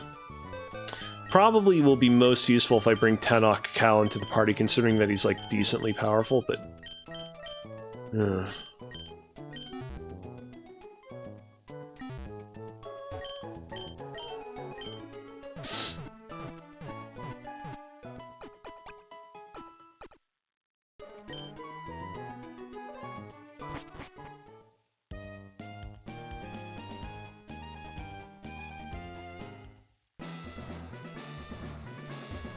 Let's take care of the rest of the trainers, and then we'll make a decision.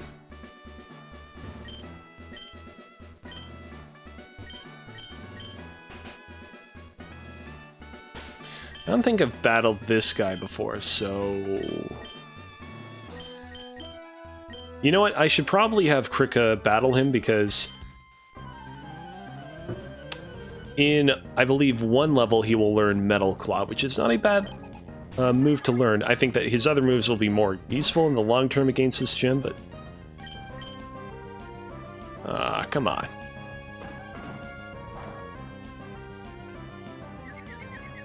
Alright, time to swap in someone else.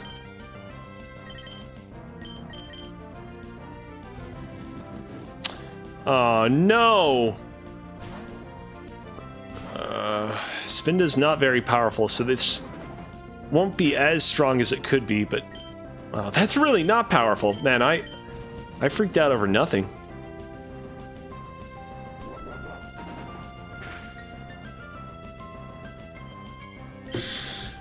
I don't remember at all what TM Norman gives out for being his gym, so that's going to be interesting.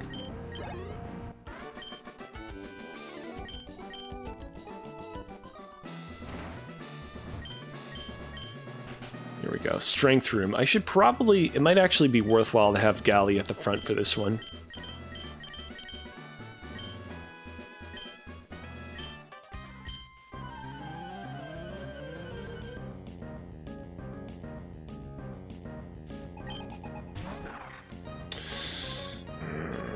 Zangoose is very powerful. I gotta be careful. Come on. This is not gonna one-hit KO it, so... Oh, speed's down. That's good.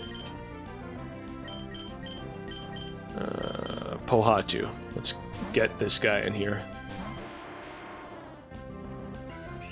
Ah, come on, really? Alright, now I just have to trust he won't kill me. Jesus. This guy is like... This guy has murderous intent. There we go. That's what you get for wasting your time.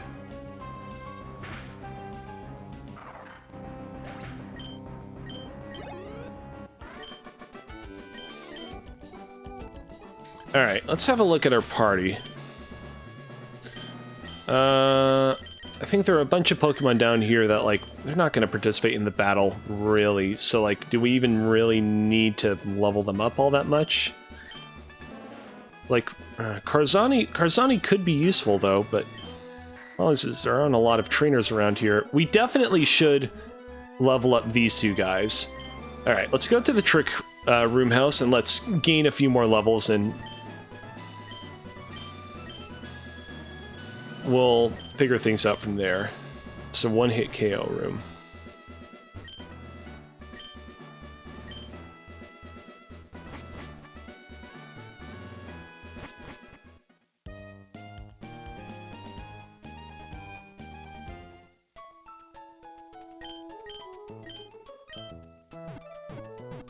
I gotta say, I understand why people make many runs of these Nuzlocke challenges, because you never know when a sneaky little asshole like that Slackoff is going to off your Pokemon with counter.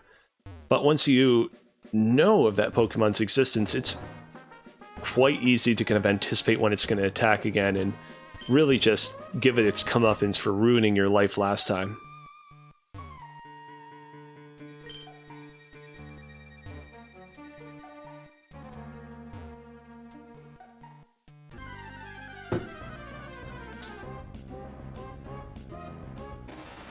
This guy might be able to give some good XP. Like a little bit.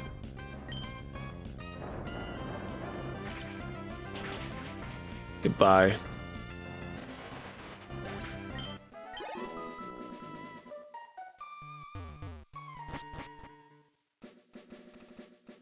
I'm just testing to see. At this point, I'm anxious to level up my Pokemon a little bit.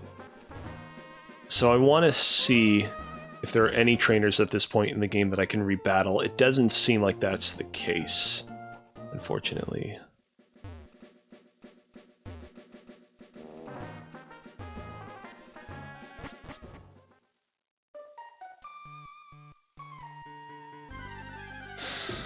Here we go. Who's it gonna be? Oh, Whismur. Who could have predicted?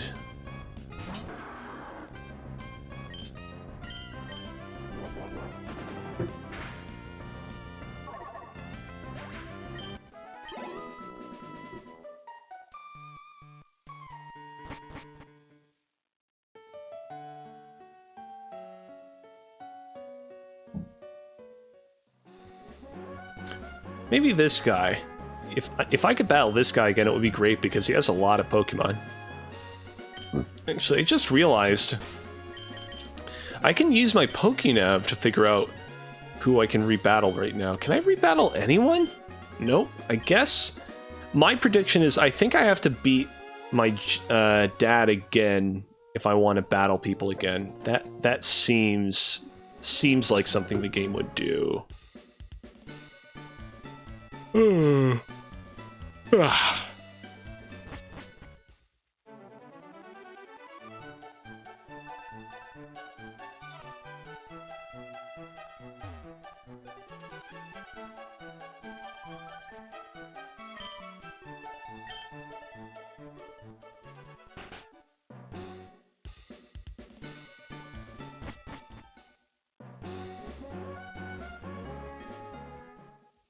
Oh, wrong way.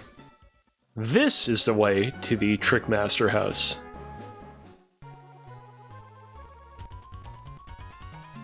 Hello.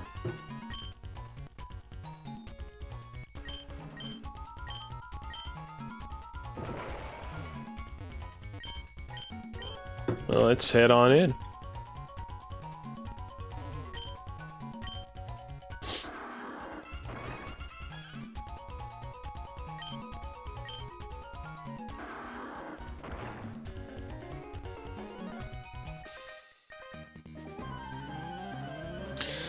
It's too bad, so sad.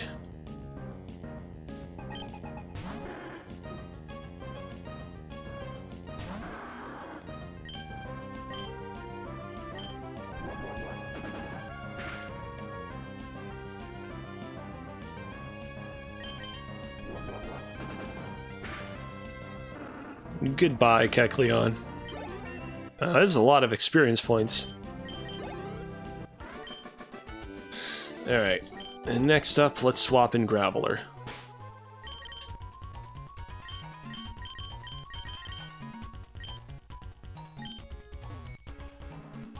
There must be a switch around here. There we go.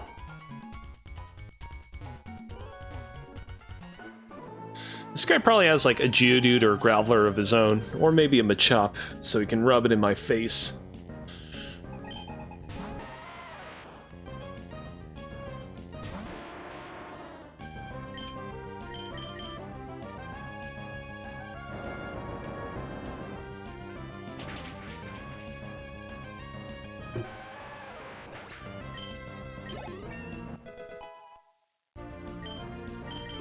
There we go. Another Graveler. You know what? Karzani could theoretically be very useful in this gym with its ability to use Toxic, so let's make sure it's leveled up just a little bit more. Bullet Seed. Let's go. Let's go.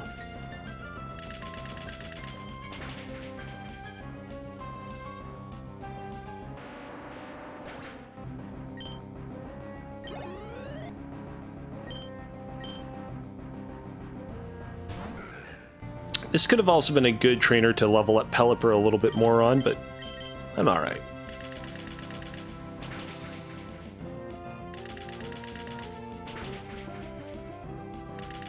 Come on. One-hit KO. Nope, I guess not.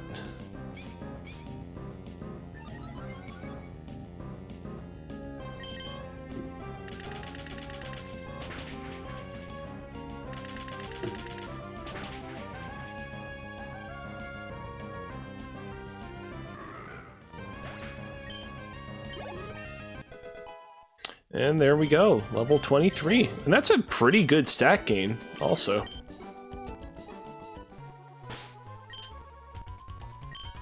I guess Lewa's pretty good in terms of its leveling, though. Let's see here.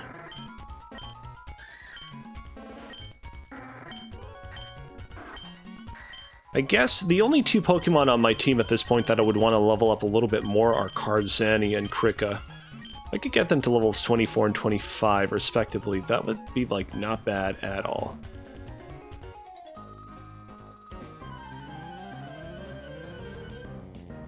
Problem is at this point, there aren't a lot of other great places that I can level up inside of outside of the desert. Now, the desert does have a lot of ground Pokemon, so that's actually not bad for Karzani, but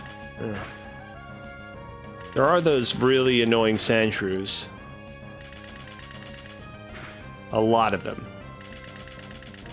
Like, a lot of them, so...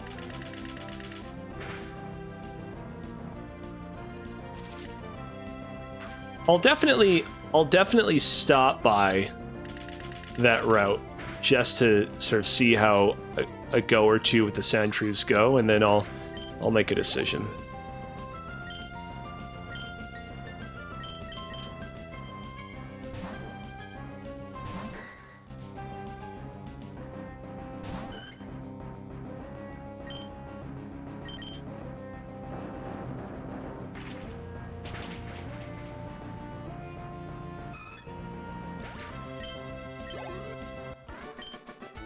And goodbye.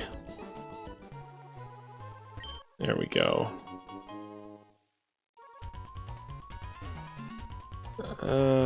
Where to next? Alright, so we got our hands on the scroll, but there's still one more item that we gotta obtain. There we go.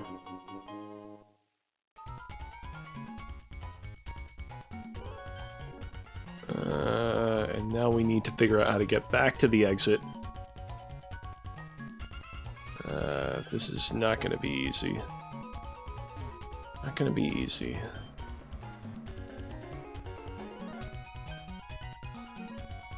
There we go. There we go. Perfect.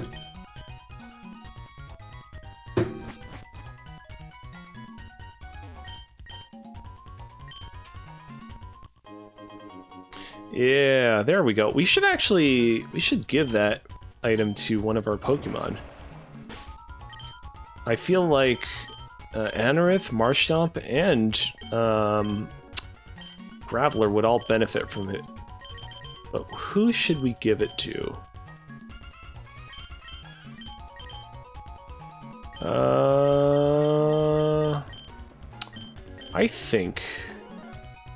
I have a feeling that... the thing is we're probably not going to use Rock Throw a lot in the gym, but you know what? This guy will definitely use Rock Tomb more so than any of the other Pokemon in my party, so I will give it to Krika.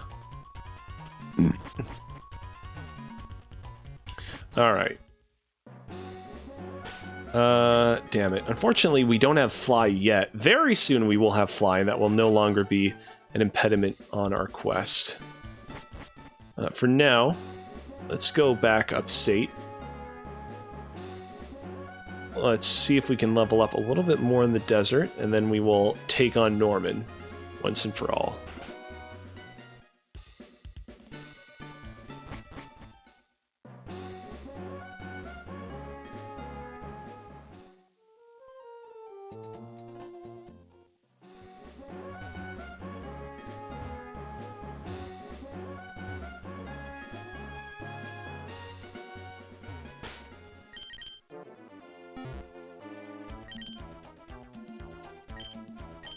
Alright.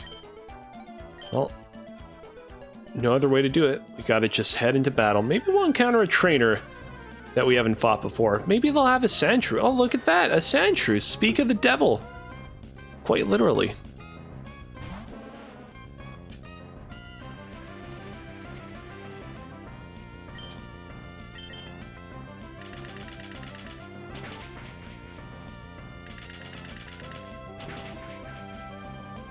Goodbye.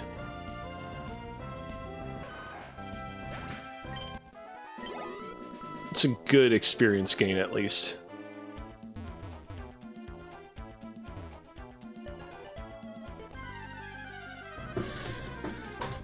Let me just get comfortable in my chair again. This guy has access to Psy Beam, which is powerful, but we should be able to attack first. Or maybe not. Should probably be careful around this guy.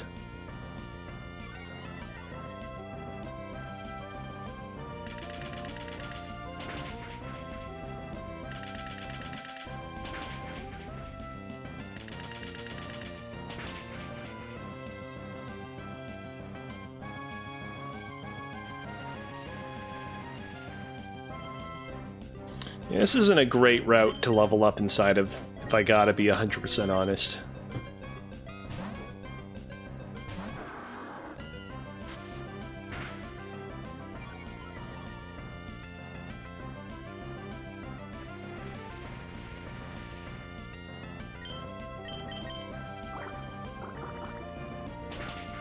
Goodbye, Baltoy.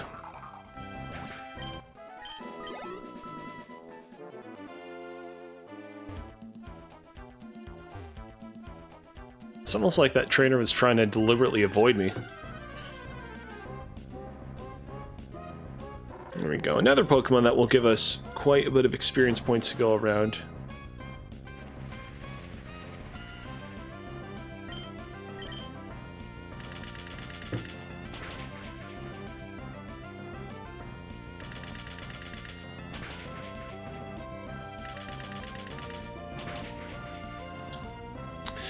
Goodbye.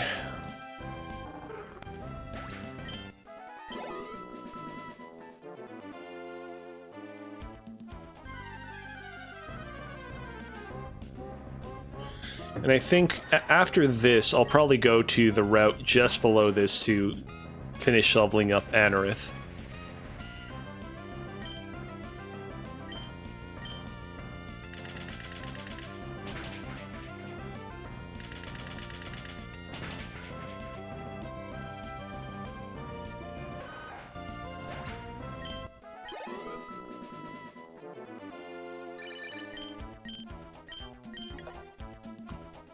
If you guys aren't yet available to battle me again in a rematch, you probably shouldn't be calling me. Just a heads up.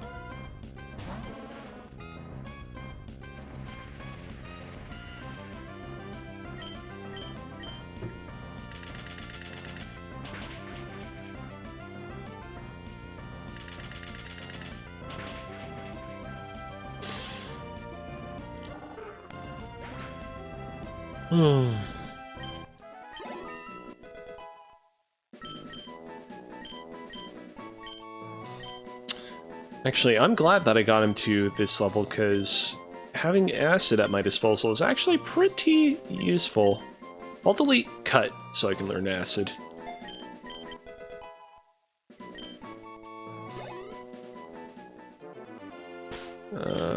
And I will swap him out to the front of the party now.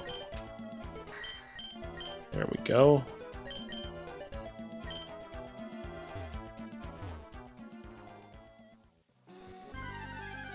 Alright. If you can believe it, Anorith actually has access to not just Dig, but also Water Gun. Never used Water Gun before with this guy, so let's use it. I don't mean, like, ever. Like, I've used Water Gun with this guy on prior routes, but this is the first time I've used it in this particular challenge.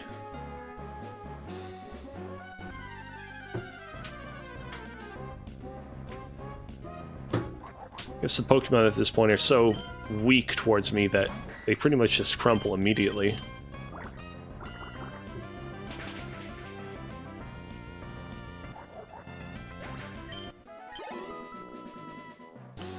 Just a little bit more and we'll be ready.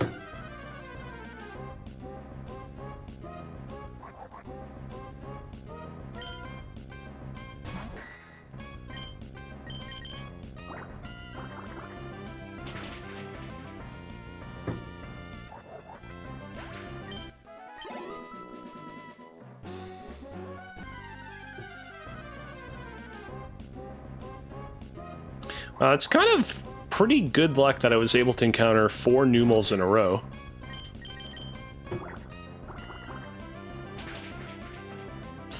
Goodbye. And there we go. Krika grew to level 25, and he obtained the ability to use Metal Claw. Well, I appreciate... Actually, you know what? We will delete Harden, because Metal Claw has a chance of raising our defense. Actually, I think it's attack. Anyways, doesn't matter. Point is, I did not particularly care for Harden. Okay.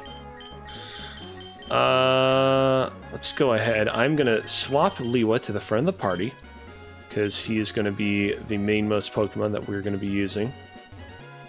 And actually, you know what? I've given it some thought. I've given it some consideration, and I'm thinking that actually, in retrospect, it might be worthwhile to teach Liwa how to use Toxic over Wing Attack. I think, yes, Wing Attack is very situationally useful, but if we want to get out of Norman's gym in one piece with minimal injury, I think that getting rid of Wing Attack to teach it Toxic will be the best move for all of us. In the future, I'll get many an opportunity to teach Liwa the Pelipper more flying type moves, including Fly, which is much more powerful and obviously gives us a little bit of, how to say, like tech advantage by being able to be kind of semi-invincible for one turn. So I think that's, for now, we can definitely delete Wing Attack so that we can learn Toxic, and I think benefit from the short-term advantage that will provide us with. If I do encounter any Pokemon in the future that are weak towards flying type moves, I mean, I have a lot of other options at this point that I can rely upon if I need to beat them. So I'm not scared. Alright, let's do this. First up, we gotta heal our Pokemon, and we should also actually attach some items to our Pokemon that they'll definitely benefit from. I will give the Quick Claw to Pohatu, because he seems like the Pokemon that would benefit from it the most.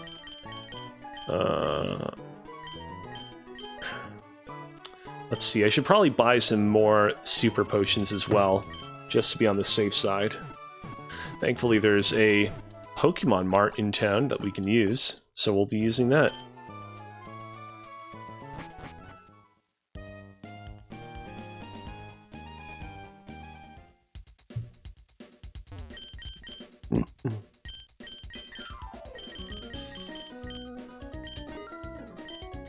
And there we go.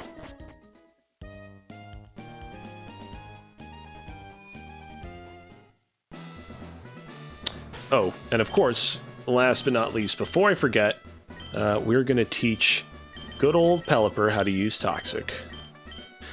Fun fact, after Generation 7, you cannot teach Pelipper how to use Toxic.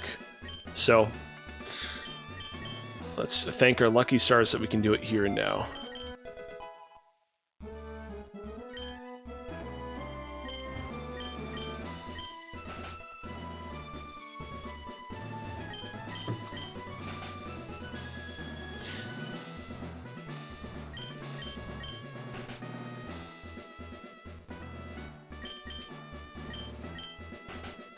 Alright, here we go.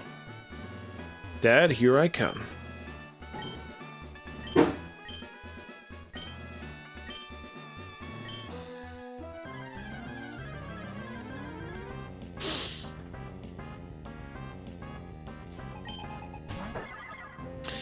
Spinda. Okay. I thought he was going to send out one of his Slakings right up front. He is not doing that, so let's swap this guy out and send in Gally instead. Okay.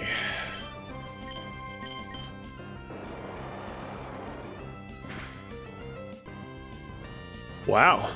That was a bit of luck on my part. Vigoroth. Okay, okay, okay.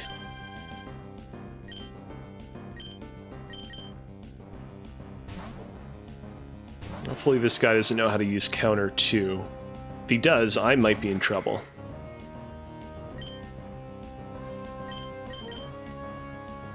Fuck, I think he knows how to use Counter. This is not good. Or maybe not. That might do some damage, because I don't have great special defense, but...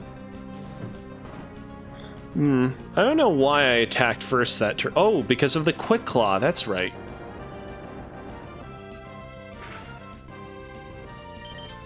I completely forgot about the Quick Claw. Alright. Well, either way, even if he did have Counter, I hit a very weak magnitude, so he probably would not have KO'd me with Counter. Alright, let's hit a strong magnitude this time around. Come on, come on. God damn, how do you... What chance is it that I do 3 magnitude 6s in a row? Oh, there we go. Guess it was more like a magnitude 12. Alright, here we go. Time for the super secret strategy. See, ladies and gentlemen, Slaking's ability is truant. And that means that Slaking only attacks every other turn, which means that so long as we can protect on the turn that it's attacking, we are golden.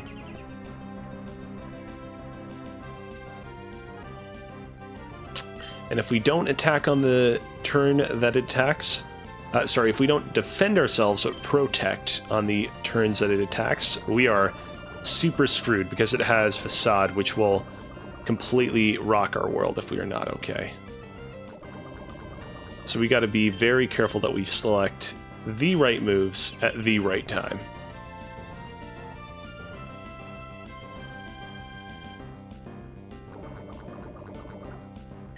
Thankfully, we can also take the opportunity to attack a little bit while it's loafing around.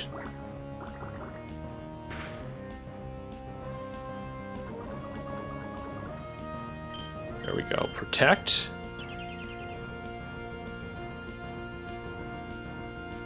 Ooh. That was a cunning little strategy that I wasn't even expecting, but alas, it did not work. And there we go, Slaking number 1, down for the count. Because, oh no, nope, god damn it, I forgot that this guy's a berry. Is this his most powerful Slaking? It has to be, because I think that only the trainer's most powerful Pokemon has a berry. Now, he used a Hyper Potion, which means that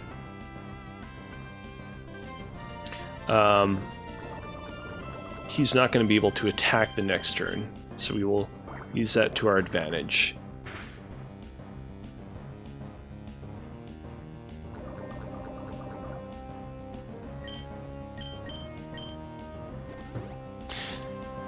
Even knowing that he could potentially use another Hyper Potion, I still wanted to play it safe. But you know what? Considering how damaging poison is at this stage in the game, it actually might be more worthwhile if I were to use a berry to help heal my power points. Give me a quick little second. There we go. I've never had to use a Lepa Berry in a prior run of Pokemon up until this point, but in this run, it came in very useful.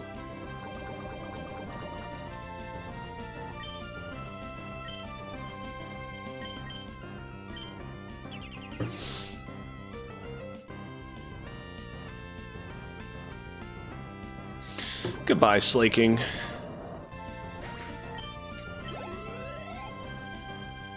Alright, here we go. Oh, I completely forgot that he has a Linoone. Okay, well.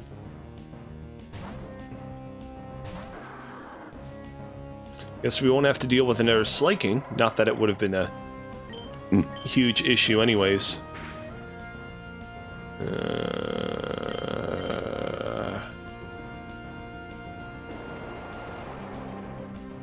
Come on.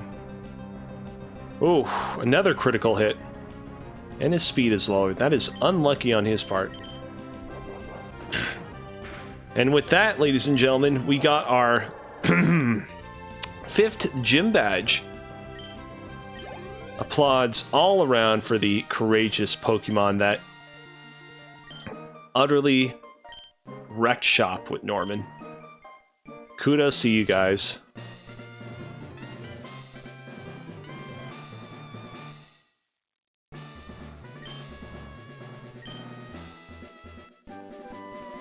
Oh, there we go. It's Facade. You know, I just realized, I think I understand now the significance of Norman using Slaking in his gym, because his gym badge is the balance badge. What was I gonna say? Hold on, I got distracted by this guy. I completely forgot about this part, if I gotta be totally honest. Let's just hear what this guy has to say first. This is Wally's father, right? It's been a while since we've spoken with him.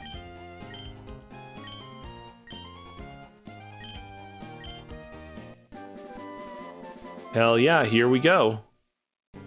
And this is Surf, which obviously is a HM move that we're going to want to make sure that we teach you every single Pokemon under the sun. In fact, let's go ahead and let's do that right now before we forget, before we close out today's stream. What I was going to say earlier is that I'm pretty certain that the reason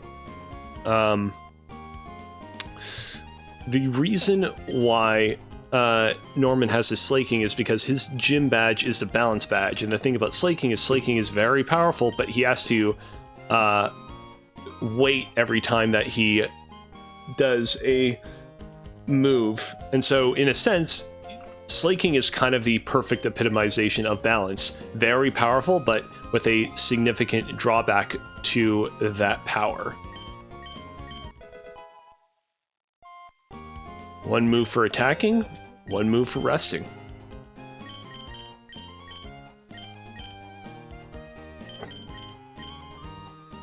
It's a little unfortunate that there aren't any other water moves that help bridge the gap between Water Gun and Surf, but hey, I'm not complaining that much. Alright, and with that, let's go ahead and let's save our game. Who do we want to raid to help close out tonight's stream? Let's go ahead and let's give Frankfurter a raid. That is Frankfurtt, 2 T's, ER. Alright. Everybody who's going to go and raid Frankfurter, go and give him some love. I will be seeing you all next week as we head on the long route to beat Winona's Gym.